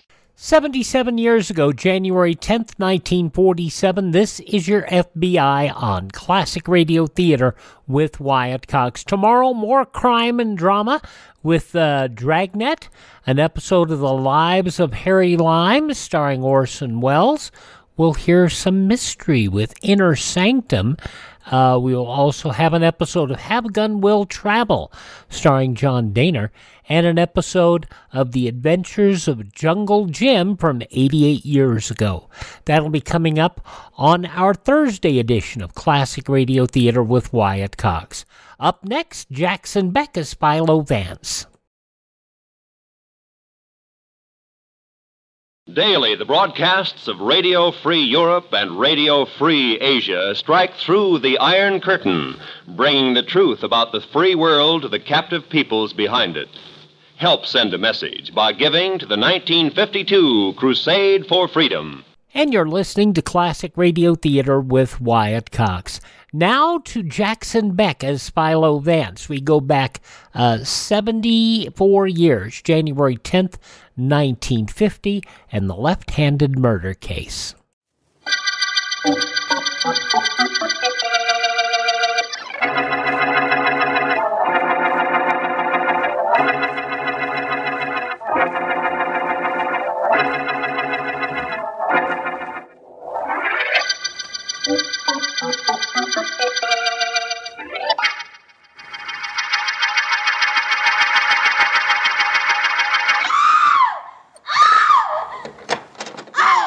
Jen, darling, what's the matter? Mother! Oh, it's all right, dear. Now, everything's all right. Take it easy, darling. What happened? Did you have a bad dream? It wasn't a dream, Mother. It wasn't a dream. I saw him. He was at my bedroom window. Steve? Yes, I couldn't sleep. I haven't been able to sleep since we broke up. Then I saw his face at the window. Mother, it was awful. Oh, I know, darling, I know. I'll call the police. Even if you were married to Steve, he has no right to do this to you. Well, the police won't be able to help us. They'll say I dreamt it. And Steve will deny he was here. The police have been trying to get something on him for months. You know that. We'll talk about it in the morning. Your father hasn't come home from his meeting yet. I'll leave a note for him in our room, and I'll stay with you tonight. How will that be? Well, I'll feel much better then, Mom.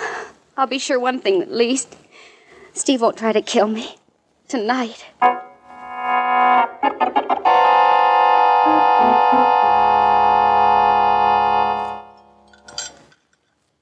She's sleeping now, David, but she was restless all night. What do you think we ought to do? I don't know, but I'm going to do something, I'll tell you that. Eat your breakfast, Dave. I don't want any breakfast. I want to do something to make sure Steve doesn't bother Jan again. And I'm going to do it. I told Jan last night, and I'll tell you now, David. The police will take care of him. When? After he kills Jan or makes a nervous wreck of her? Oh, no, Helen. He isn't going to get the chance. I'm going to see to that myself.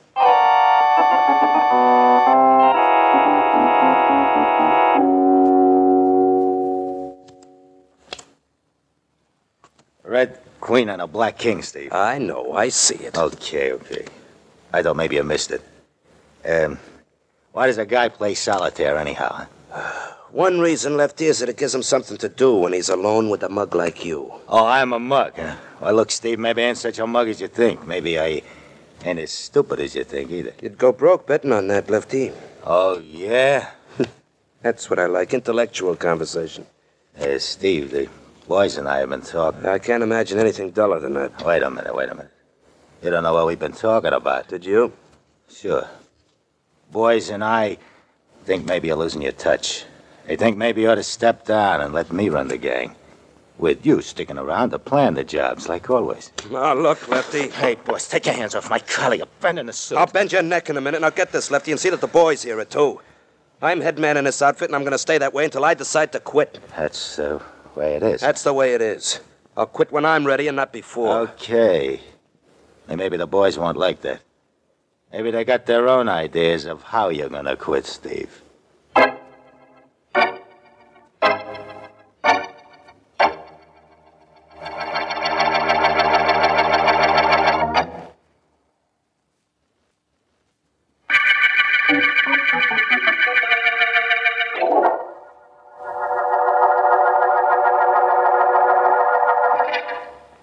Angela down in already. Allie. Oh, well, Vance, the singing private investigator. I didn't know you crooned. I didn't know you were typing the lyrics of a song, Ellen. Oh, I'm not. I'm writing up the details of your last investigation, the tip-top murder case.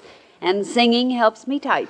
If you ever want to get your typing finished, I'd suggest you sing something a little faster. Now, you didn't come out of your private office just to increase my musical tempo, did you, Vance? No, I just wondered if the district attorney had called before I came in this morning. Nope.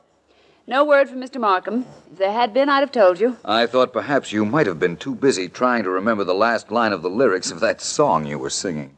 Vance, nobody has to worry about a last line of anything when you're around. Oh. Yes? Is there something I can do for you? Not unless you're Philo Vance. I'm Vance. What is it? Oh, hello, Vance. I'm Steve Cayley. I want to talk to you. Can we go into your private office?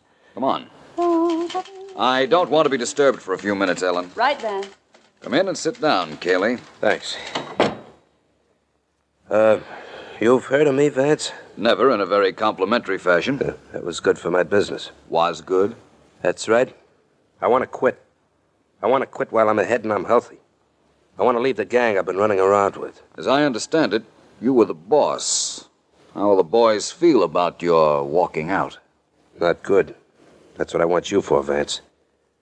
Figure out a way I can get out with my skin in one piece, and I'll take care of you. Sorry, that's out of my line. Not interested in making a buck, huh, Vance? Not the way you suggested. Besides, seems to me I read something about you and your divorce a month or so back. Your wife claimed you were a pretty nasty character. I was the same character when she married me. I got a little news for you. I'm a little worried about her. And about her old man and her mother. They all hate me pretty much. Apparently not without reason. Sorry, Cayley, you've come to the wrong man. If you want to quit your gang, why don't you give yourself up to the police? They'd gladly keep you away from your boys for 5 or 10 years, as I understand it. I'm allergic to cells, Vance. I tell you what I'd like to do, though. I suppose I give you the dope on the boys. What jobs they've done, all that. Think we could make a deal? Wait a minute. Yes? See if you can get me District Attorney Markham, Ellen. Right. Ringing the DA in on the deal, huh, Vance? Yes. You want to give evidence against the boys you've been working with, and he's in that business. Okay, anything you say. All I want to do... Just a minute, Cayley. Yes? Mr. Markham isn't in his office, Vance, but I left word for him to call you. Thank you. Well, Vance? Mr. Markham isn't in. I'll tell you what you do, Cayley. Sometime between now and this evening, Markham will call me back, and I'll set up a date for 6 o'clock in his office. You stay with me until then. That's all I got to do. I'll meet you up there, Vance. I'd rather you were where I can keep an eye on you. Yeah, I know. I'll see you at Markham's office. Unless... Unless what? Unless one of my friends sees me first.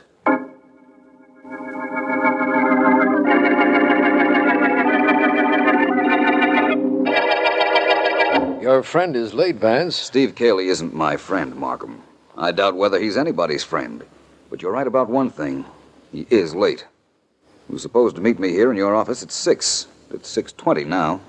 Maybe he got cold feet. He seemed to be worried about the rest of him being cold in the event he met one of his enemies. But I don't... Excuse me. Of course. District Attorney Markham speaking. Hello, Markham. This is Douglas in Homicide. Are you busy? A little. I'm here in my office with Philo Vance. Well, how would you like to come up and look at a brand new murder victim? Oh, it's hardly my idea of fun, Douglas. What's happened? We've got a corpse up here at 300 Roslyn Drive. I think maybe you ought to come up. I will as soon as I get through here. Vance and I are waiting for a man named Steve Cayley, and after he arrives, I'll meet you up there. You're waiting for Steve Cayley, huh? Well, Markham, you're liable to have a long wait. The corpse I was telling you about once answered to the name of Steve Cayley.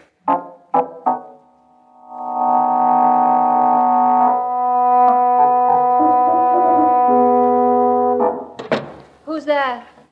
Me, Mother. Hello, dear. You're late coming home. Stop off somewhere? Yes. Where? Don't bother me. David. I'm sorry, Mother. I didn't mean that. Oh, where's Jan? I don't know. She's out, too. I thought she might have stopped by at your office for you. She might have. I wasn't there. Where were you? Nowhere. Just walking. And deciding what to do about Steve Cayley. You mustn't do anything about him, David. He's caused us so much trouble already. Don't make things any worse. Promise me you won't. All right, Mother. But it's a little late for me to be promising anything where Steve Cayley is concerned.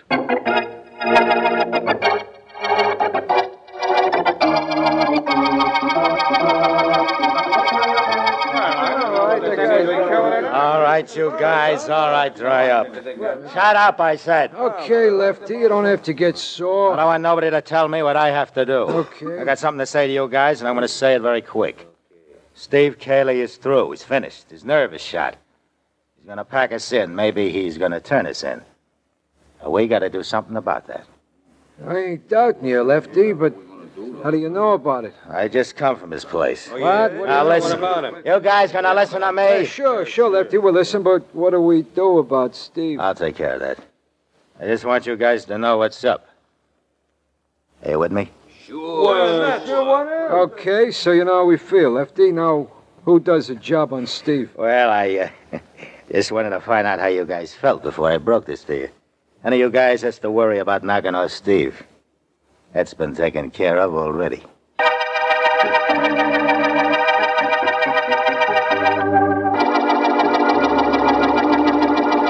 There he is, Markham. Steve Cayley. Somebody did a nice, clean job on him with that knife, right? Yes, Douglas, that's right. Well, Vance, you see anything that might help us up here in this apartment? Perhaps. Cayley was killed when the knife was plunged into his heart. The knife went in at an angle, and the hilt of the knife is nearer his right shoulder than his left. That means something, Vance? Does to me, Douglas. Markham, let's you and I go back to your office after you call Cayley's ex-wife to have her meet us there. All right, but why? Cayley was killed by someone who was left-handed. It's the only reason for the knife to be slanted the way it is. A right-handed person would have had to practically break his wrist to get the knife in the position it's in now. Yeah, I see what you mean. But why call Cayley's ex-wife down, Vance? I know he was having trouble with her, as well as with several other people, Markham. We might as well start with her. Start what with her? Finding out whether she's left-handed, of course.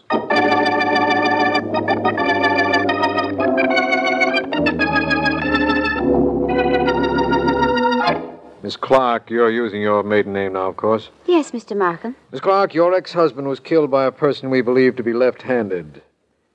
Are you left-handed by any chance? Not that I know of. Any questions, Vance? Miss Clark, what glove do you put on first? Why, the left one, I guess. Doesn't everyone? I do, Vance. So do most right-handed people. You had reason to kill your ex-husband, of course, Miss Clark. He told me that himself. Well, many people have reason for killing others, Vance. It's a good thing for civilization that isn't the only thing one needs to murder. You have a point, of course. You can't question our child without our being here. Daddy, You can't. Mother. It's all right, dear. We had to come. We followed you from the house after you received that telephone call. What are you trying to do to our child? I'm District Attorney Markham, Mrs. Clark. Mr. Vance and I were just... You were just trying to make it look like she killed Steve, weren't you? Now, take it well, easy. she should have, but she didn't. And don't you try to make it look like she did. Mr. Clark, we're not trying to make anything appear different than it actually is. You seem awfully sure she didn't do it. Do you think she did? Everyone is a suspect until we get some definite information, Mrs. Clark. She didn't kill Cayley. She couldn't have killed him. No, Mrs. Clark? Why not? Because I did. Mother! Don't believe her. She had nothing to do with his death. I killed him. I killed him myself. Did you, Mr. Clark? How? How? Oh, I shot him. How did you kill him, Mrs. Clark? I shot him. He was tormenting my daughter. I shot him. You've got to believe I did it. Are either of you left-handed? No. I'm not. And what difference does it make? I shot him, I tell you. I know that's what you tell me, Mr. Clark, but Steve Cayley wasn't shot. He was stabbed to death. What? Yes, I suggest the three of you go home now and stop trying to alibi for each other. Good night. And what a night.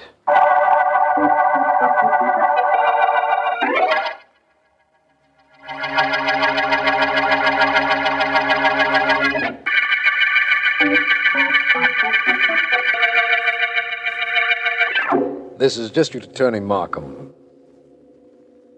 The left-handed murder case opened with the killing of gang boss Steve Cayley. Philo Vance is sure a left-handed killer did the job, and our suspects include Cayley's ex-wife, Jan Clark, and her father and mother, although none of them admits to being left-handed.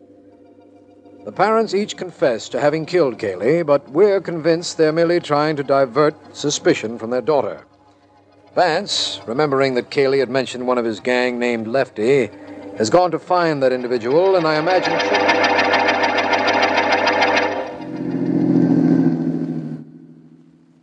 Look, Lefty, you sure you got this thing figured out right? Sure. Sure, I'm sure. Look, you see that traffic light? Well? It's got to turn red, ain't it? And when it turns red, a car's got to stop, don't it? Sure. Well, there ain't much traffic up here. When a classy car pulls up to stop for the light, you get up on one side of it, I get on the other. We conk the driver, we take the car. We need a classy car for the big job I got in mind. Okay, if you say so. I don't argue with my new boss. So he's the new boss, eh? That means he's Lefty. Who are you? My name is Vance. I followed the two of you up here. You did? Why? Steve Cayley mentioned you when he came to see me just before he was killed.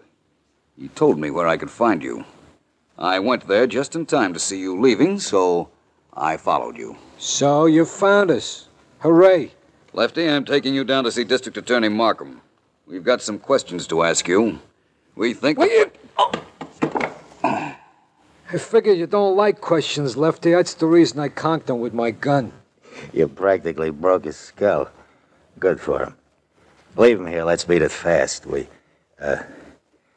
Things are starting to get a little complicated. You're finding out what a lot of guys find out, Lefty. Huh? It ain't so easy to be a boss.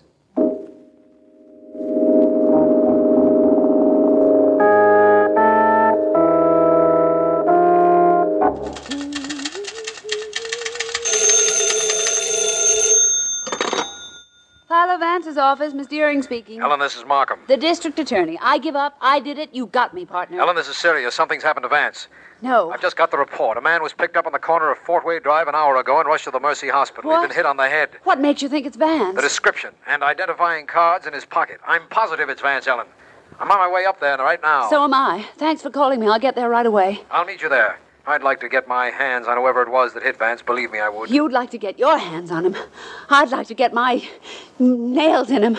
I'll meet you at the hospital in 20 minutes.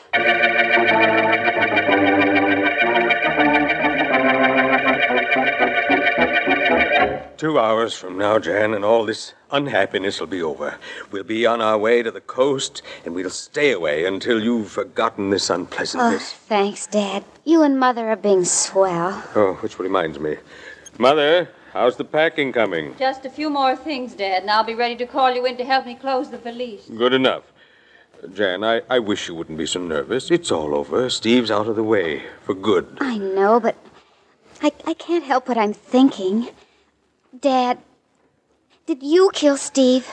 We won't talk about Steve. We decided that. Well, Mother said you were late coming home. You're never late coming home. I said we won't talk about that.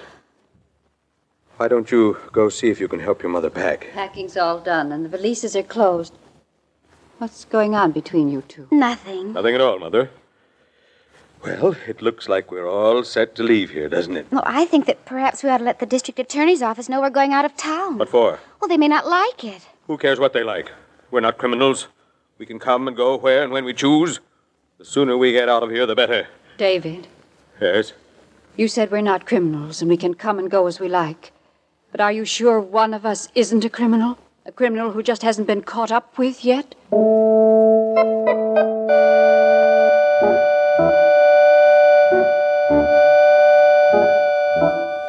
How does your head feel now, Vance? Not good enough to listen to you do a chorus of Sally in our alley, I'll tell you that. Nice of you to come up, Ellen. You too, Markham. We're certainly sorry to see you in this hospital, Vance. I assure you, it's much more comfortable lying here than it was on the street corner. Though if the truth is known, I don't remember much about lying on that corner. Take my word for it, the pavement was hard. Take my word for it, that smack on my head was harder. You sent anybody out to get this lefty person, Markham? I sent Douglas. He's Sergeant Heath's best man, Vance. He'll bring him in, don't worry. And I'm very anxious to talk to him for two reasons. One of them is the fact that he's responsible for your being in the hospital, and the other is that name of his, Lefty. I know what you're thinking, Markham. Lefty and a left-handed murderer. That it? With the motive he has, yes. But supposing it turns out not to be Lefty, Vance? I have an idea. Please let it have something to do with me for a change. It has. You are going to leave here. Me and my big mouth. What do you want me to do, Vance? Get the Clark family up here, Markham. Father, mother, and daughter. I want to see them all in this room. Suspects can come up, but I've got to go. What's the use of being honest? You can stay, Ellen. I was only teasing. Oh. Markham, you get the Clarks here and see that the heat in this room is turned on as high as it will go. I'll try and solve this case from a hospital bed. Vance, you've said an awful lot of things that have confused me on an awful lot of occasions, but that last statement of yours makes me wonder just how hard you did get hit on your head. Worried, Markham? Yes, I am. You do as I ask, and you aren't the one who should be worried about me, my friend. It should be either mother, father, or daughter Clark.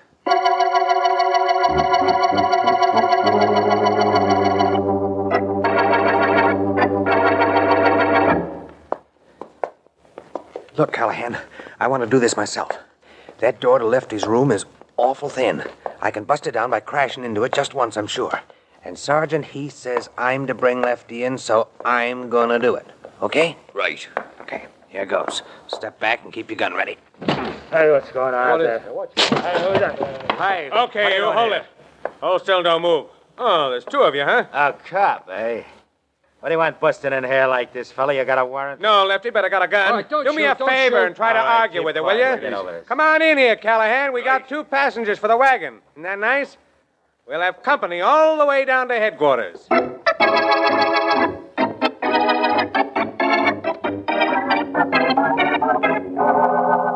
It's terribly warm in this hospital room, Vance. Are you sure you're comfortable? Yes, Miss Clark, but thank you for being so solicitous. I hope Mr. Markham's call didn't interfere with your plans. Didn't interfere? Of course it did. We were leaving town. It probably made us miss our train. The last I heard, there were other trains. Your information is still correct, Ellen. Mrs. Clark, if somebody threatened the safety, perhaps even the sanity of your daughter, you'd take steps to prevent that from happening, wouldn't you? Of course I would. And so would I, Vance. I'm sure you would, Mr. Clark. And I'm sure that Steve Cayley was a constant threat to your daughter. Look, we've already confessed to killing Steve. But neither you nor the district attorney would believe us. Of course we wouldn't. You both said you shot him, and Cayley was stabbed. Vance, we're not getting anywhere. I imagine that's so. Oh, all right. The Clarks can leave if they like, Markham. I guess a case can't be solved from a hospital bed after all. I'll help you out with your coat, Miss Clark. Thank you. I'll be ready for it in a second, as soon as I find my gloves. I'll help you look for them. Well, they're not under the bed. Well, I'm sure they were on this chair. I remember putting them right there on top of my coat. Oh, here they are. They must have fallen on the floor. Well, we still might be able to make the train if we leave right now. Goodbye, Mr. Vance. I'd like to shake hands with you and wish you a speedy recovery. Thank you, Mrs. Clark. Well, Mr. Clark, going to shake hands with me? No. I will.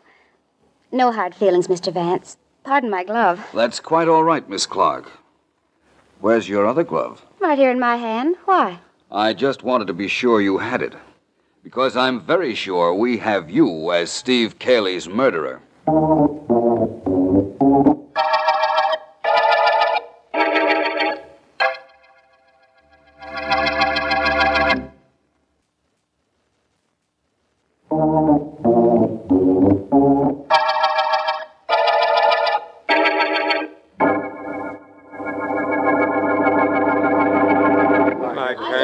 It's very hard to explain why Miss Clark is our murderer, Markham. A combination of everybody talking and the way my head hurts makes it very difficult. All right. Quiet, everybody, please. Quiet.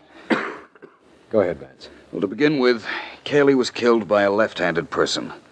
Miss Clark had denied she was left-handed because she realized the mistake she made when she left the knife in Cayley's body at a revealing angle. Our daughter is left-handed, yes, but she's not a murderer. Why didn't you tell us she was left-handed? Nobody asked us. That's right, Markham. When Mr. and Mrs. Clark came into your office to confess, we didn't mention the fact that Cayley was killed by somebody who was left-handed. Weren't you too brilliant, though? All right, so I'm left-handed. I put my right glove on first, so you knew that when I shook hands with you. And I did kill Steve. Do you know anybody who deserved death more? I'm not prepared to say. All I know is that if you had waited a while, I'm sure one of his own gang would have done the job for you. Markham, if you don't mind. Not at all. All right, everybody, let's leave Vance alone now. Not exactly alone. I'm staying. All right, Ellen. Let's go, everybody. Mr. and Mrs. Clark, and of course, Jan. Come along. Goodbye, Vance. Thanks, Vance. Thanks for everything. Well, I guess that's that, Vance. How do you feel? Not too badly, thank you, Ellen. By the way, you know why I wanted this hospital room heated. I know now. You wanted to make sure the Clarks would take off their coats and their gloves. That's right. I stalled for a while with unimportant talk to make sure the heat of the room would get them to take off their coats and gloves by themselves, without any suggestion from me that might put them on their guard. You mean put Jan on her guard, don't you? I didn't know which of the Clarks was guilty, Ellen. In fact, I didn't know if any of them were. I had to make sure one of them showed they were left-handed before I could do anything at all. You did plenty, Vance. If you don't believe me, ask Jan Clark. But getting back to Markham's office a minute, what was all that confessing business up there? Mr. and Mrs. Clark wanted to keep suspicion off their daughter, even though they didn't know at the time that she had killed Cayley. Oh. Chances are she tried to get them to murder her ex-husband, making up stories about how Cayley was annoying her. I guess they didn't act quickly enough to suit her. By the way, you know, of course, that it could have been Cayley's gang stooge, Lefty, who knocked off the big boss. It might have been Lefty, of course, but not in view of what happened here a little while ago. You mean Jan's confession? Well, you've got something there. And I guess Markham will be able to get plenty on Lefty and the rest of Cayley's gang. No question about that. Well, as they say in books, this all came out fine in the end. In the end and at the end of the left-handed murder case.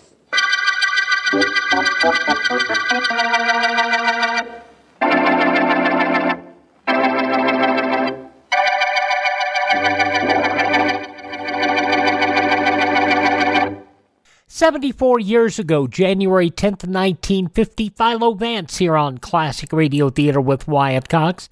Thanks again to Eric for supporting us by using the Buy Me a Coffee function over at classicradio.stream. Visit our webpage, classicradio.stream. Tomorrow, Dragnet, The Lives of Harry Lime, Inner Sanctum, Have Gun Will Travel, and The Adventures of Jungle Jim. But coming up next, we'll see what's going on out on the farm with Claudia. Ladies, you're not getting nearly as much soap as you need because the soap makers aren't getting nearly as much fat as they need. Please help supply the fats needed to make soap. Save and sell every ounce of used kitchen fat. Your grocer will pay you 4 cents a pound. So don't waste fat. Now on Classic Radio Theater with Wyatt Cox, another episode of the soap opera Claudia. A delightful program. This was originally broadcast 75 years ago, January 10th, 1949, and sponsored by your friendly neighbor who bottled Coca-Cola. Remember in the days they had Coca-Cola bottlers all across the nation and not just in one or two parts of the country? Those were the days, weren't they? And they're bottled in glass bottles, which is even better. Now to get the glass bottles, you got to go to Mexico for that. Oh, dear. But anyway, let's check in with Claudia. Your Coca-Cola bottler presents Claudia, based on the famous play and novels by Rose Franken. Brought to you transcribed Monday through Friday by your friendly neighbor who bottles Coca-Cola. Relax, and while you're listening, refresh yourself. Have a Coke. And now, Claudia. You know, David, the more I think of it, I simply cannot believe it. Well, you've had since last night to get used to the idea. I know, but still, I just can't believe it. That just shows you how much you know about people. You mean how little. Right. But I still can't believe it, David. Why, the last person on earth I'd think would be interested in an outdoor sport would be Roger. Well, the fact remains that Roger is a great ski enthusiast. And he's an expert and has been for years. Now, you are, I believe it of, but Roger? No, I You just can't should. believe it. Oh, how about more coffee? No, darling? thanks. I'll have my pipe now. Here you are. Thank you. Well, tell me, was Roger an expert enthusiast before it was stylish, even? Mm-hmm. Before it was stylish, even. Well, I cannot believe it, as I said before. Well, that cannot be helped. To think of your partner, that punctilious, dapper gentleman, Roger Killian, who Roger, is more right. interested in his ulcers than in the outcome of the World Series. Now, who that's takes not so. 3 pills before his meals, 5 pills afterwards. To think he'd be a skier, I just can't believe it. Well, you said that. I don't want to seem repetitious, darling, but I find I know, that I know. You find it difficult to accept this fact. Yes, that's it exactly. Why, Roger wouldn't walk to the corner for a life belt if he were drowning. That's neither here nor He there. sneered when I told him I liked swimming. He sneered. He was absolutely horrified when I told him I played baseball in high school. I don't blame and now him. to find this out, David, do you know I bet there are a million things about people that I know that I don't know about? Well, that's what makes the world go round. Well, leaves me dizzy. What time do you say he'd be ready? It's 9 o'clock. He ought to be down any minute now. What about you? Are you anxious for your first try at it? Busting. In anticipation now and later. In fact, probably. David, wasn't it sweet how last night he sat by the fire waxing his skis? Waxing his skis is not sweet. Well, it looked very sweet to me. The way he used the palm of his hand as if he were petting a puppy. Oh, don't be ridiculous. Well, even seeing him waxing his skis is more exercise than I'd expect of him. You know, all this is starting to make me wonder what I don't know about you. Well, don't start wondering. Do you think there's a great deal I don't know about you? You have not begun to plumb my depths. I don't want to plumb your depths. I just want to find out about you what I don't know. You have a long time for that. Terrible not knowing about a man called your husband. Who is your husband? Resign yourself. Oh, resigning's no fun. Plumbing is. You like plumbing, huh? Oh, I wish Roger'd come down. I'm starting to lose my courage. You don't need much courage for skiing, darling. All you need's a sense of balance, that's all. I have a beautiful sense of balance. I'll bet. I'm always balanced, except when I lose it. Except in Except the for the head. checkbook. Still, I just can't help wondering how talented I'm going to be at this skiing business. You can ice skate, can't you? Sort of. You can roller skate, can't you? On 4 wheels, perfectly. You've gone downhill on roller skates? Yep, more than I've gone up. Well, same principle. You bend your knees and let yourself be carried away. I'm not promising anything. Now, nobody expects you to be a good skier the first time you're out. No, but nobody expects me to be as bad as I'm going to be either. David, I'll embarrass you. You couldn't. Now, that's sweet. Seeing as it's a sign of love for a husband to be embarrassed for his wife. Balderdash. I must say, I always love that word, balderdash. Well, we're all set. I'm all dressed and ready and raring to go. Roger, you look beautiful. You looked as if you knew how to ski. Why should that be a surprise? Well, I mean, you know, people with perfect riding clothes, they never look as if they can ride a horse. And people with new shoes look as if they don't know how to walk, I suppose. Yes, that's what I mean. I was afraid it was. Well, Roger's so dressed up, and yet he looks as if he really knew how to ski. What a beautiful muffler, that is and I good looking. love your ski hat. Only I like the kind with pom-poms on the back better. For you. The hat and muffler come from Switzerland. They're pre-war, but in excellent condition. Really, the stuff one could buy over there, and at such prices, it was shocking. That's funny. I thought watches came from Switzerland. And chocolate. Ski hats, too. Oh, I see. And skiing, well, are your skis all ready, Claudia, David? Mine are ready. I'm ready, too. At least All as ready set. as I'm ever going to be. Now, Roger, I don't think that I'm going to be any good at Now, Claudia, you're going to be excellent. You're probably going to show David and me up fearfully. I've been trying to tell her that it's really very simple. this. And I am not convinced. Nothing to it. Much. Just some balance, flexibility, courage, and enthusiasm. Oh, I'm enthusiastic, all Then right. you will shine. The only thing that'll ever shine about me is my nose. But I do have the best teachers in the world, you and David. You'll see how simple it is. Now, I just want to go into the kitchen, fill my canteen with some water. Nothing makes me as thirsty as skiing. I'll be back in a minute. Nope, I just can't believe it. Now, don't tell me you're still at that. The way he looks. Much too perfect, David. The right jacket, the ski pants with no crease in them, boots that are glowing with saddle soap, red scarf under his chin. He looks like a travel poster. Never underestimate the power of a travel poster. Can't wait to watch him skiing. It'll be beautiful. Now, you do what he says, and you'll learn a thing or two. Well, now, I'm all ready. Are you two? Told you before, I'm as ready as I'll ever be. Come on, then. Shoulder your skis, men. We're off to the hills.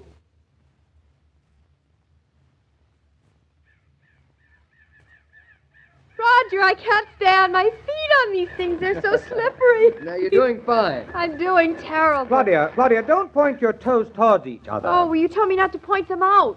That doesn't mean that because I don't want you to be slew-footed, that I want you to be pigeon-toed. Roger, when I keep my feet straight, they go out from under me. Well, they won't if you'll keep them straight. Why won't they? Because they won't. Well, when won't they?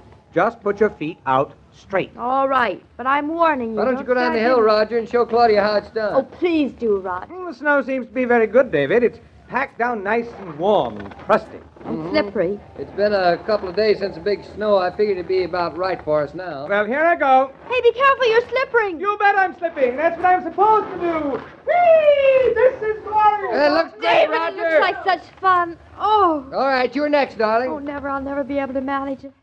Look, Roger's gone all the way down to the bottom of the hill. He's turned around in a circle. You won't see a better amateur skier than he is. Oh, I'll bet you're as good as he is. Not by a long shot. No. Don't be modest with me. You know as well as I know that you're better at most things than most people. What a wife I married. And you look nicer in most things than most people, too. Oh, David, I love you better in your old wool shirt and your colored ski pants and your battered old felt hat than in the fanciest ski clothes money can buy. It's a good thing because we haven't got the money to buy the fancy ski clothes with. Who cares? Oh, what a day it is. All Nice, the isn't it? snow and the air so crisp. What a perfect way to live. In the summer, there's no place like Eastbrook. In the winter, there's no place like Eastbrook either. David, do you realize it's vacation all year round living on this farm? I realize that you're not skiing and we didn't come out here for conversation. Oh, little conversation won't cost you a cent extra. You're stalling. Why? So I'm going to give you a not. shove and down you'll go. Oh, David, no, David, Now, bend David, your don't, knees don't. Now use your arms for balance and keep them down and squat down on your skis now. You mean like knee action in a Well, car? the idea is to sort of sit on the calves of your legs standing up. Well, that is very clear. David, hey, don't push me. David, All right, help! hold on, I'm now, bend your slipping. knees. Help! Bend your knees. David, I'm skidding. Help! David! Oh. What happened? Where am I? But you little cluck, you fell down. Now, why did I do that? I was doing gorgeously. You tried looking around and you talked too much.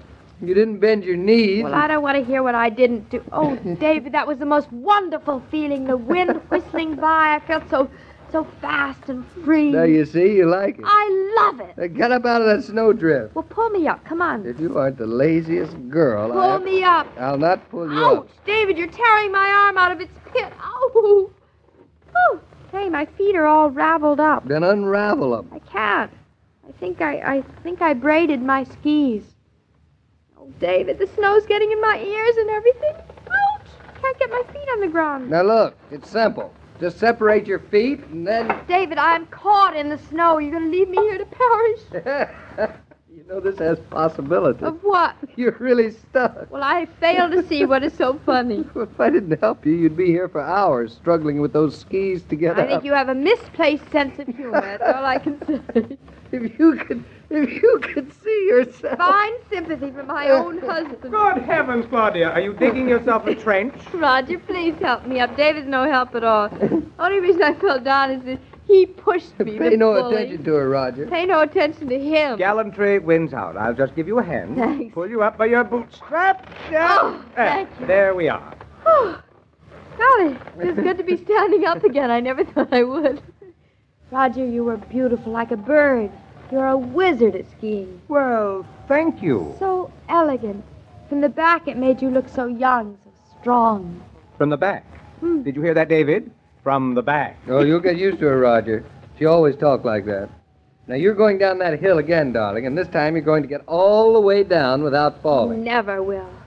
Seeing you two men scooting around this ice like a couple of reindeers gives me the most terrible inferiority complex. It was just a matter of doing it, that's all. No matter how simple you pretend it is, I know better. You can't discuss skiing with a beginner, David. They refuse to see. But, Roger, there's no reason why Claudia can't learn. No.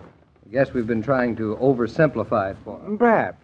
I hadn't thought about skiing in so long. It's sort of second nature to me, but There must be something very tricky to it. No question about that. Of course, not everybody's able to learn how to ski. Some people just never master it. Where did you learn, David? I've always known how to ski. I can't remember how long I've known how to ski. Oh, it's a wonderful sport. You're both so superior, I just simply can't stand it. I think I will go back to the house. You are a little sissy. I'm not a sissy. I just know when I'm lit. Now, don't be discouraged. Now, do just as I say. Now, bend your knees. Bend your knees. Bend your knees. Keep your shoulders level. Yes, that's very important. Yes. Keep your shoulders level. Level them off. That's right. Keep Now, keep shoulders level. Now, always watch where you're going. Don't try to talk at the same time. Now, use your arms for balance. Keep your back straight, though, in a crouching position from the knees. I remember all that when I'm standing here, but once I start slipping, it slips right out of my mind. You'll learn, and once you've learned, you'll never forget. It's just like riding a bicycle. I haven't had a tumble in years. I don't remember when I spilled last. As a matter of fact, I don't remember ever spilling. All right, now, Claudia, face down the hill. Oh, David. Straighten your feet. I can't. I'll just go down. Now bend your knees. David, Bend your knees. don't push me, David. Don't. Claudia, don't hang on to me like Be careful, old man. You'll make me lose my balance. David, don't. I'm slipping. Claudia, let go. David, Claudia, you're dragging me down. Oh, David, we're down. I'll say we're down. Oh. Very down. Well, I don't understand. You never spilled before. Didn't you remember to keep your shoulders level, keep your feet straight, keep your knees bent, keep your Wait back till straight? I get up, young woman. Whatever you do with her, Roger, is fine with me. Uh-oh, I'm starting to slip. Hey, I'm slipping. Hey, I'm skiing. Look, David, look, Roger. No hands, I'm skiing. Goodbye. The January sales are a star attraction every year, but such shopping isn't undiluted fun. If you find yourself caught in a throng of bargain hunters, it's a good idea to pause and relax. Seek out the friendly red cooler and have a Coke. For ice-cold Coca-Cola always helps you shop refreshed. Oh, Joe, would you mind shaking the snow out of my shirt collar? Not at all, Mr. Gillian. Thank you. Say, you really got yourself all snowed up, didn't you? I got myself. A young woman called Claudia is responsible. Good laugh on me, the expert skier. Well, glad to see you're laughing with us about it. What else? Ooh, my back is cold and wet. Yeah, I guess the best thing is to laugh no matter what. No matter what? What? Snow down your back or ice in your water pipes. That last is serious. So Claudia finds out tomorrow. Frozen pipes, eh? Oh, nothing to laugh at. Well, be around tomorrow, Mr. Killian, and see what comes of it. Laughter or tears. I'll be around, but now for that hot tub while the pipes hold out. Every day, Monday through Friday, Claudia comes to you transcribed with the best wishes of your friendly neighbor who bottles Coca-Cola. So listen again tomorrow at the same time. And now this is Joe King saying au revoir. And remember, whoever you are, whatever you do, wherever you may be, when you think of refreshment, think of Coca-Cola. For Coca-Cola makes any pause the pause that refreshes, and ice-cold Coca-Cola is everywhere. These broadcasts are adapted for radio by Manya Starr. The entire production is supervised and directed by William Brown Maloney. And now, here's a word from your friendly neighbor who bottles Coca-Cola. Well, I don't bottle Coca-Cola, but I do enjoy a sip every now and then, particularly if I can get one of those bottled in Mexico in those glass bottles, because those actually use real sugar and not that stupid high fructose corn syrup. 75 years ago, January 10th, 1949, Claudia, here on Classic Radio Theater with Wyatt Cox. ClassicRadio.stream is our webpage. Hope you will stop by and visit. Tomorrow, Dragnet, The Lives of Harry Lime, starring Orson Welles, Inner Sanctum Mysteries, Have Gun Will Travel, and The Adventures of Jungle Jim. Join us on Thursday for more Classic Radio Theater with Wyatt Cox, and have yourself a great Wednesday.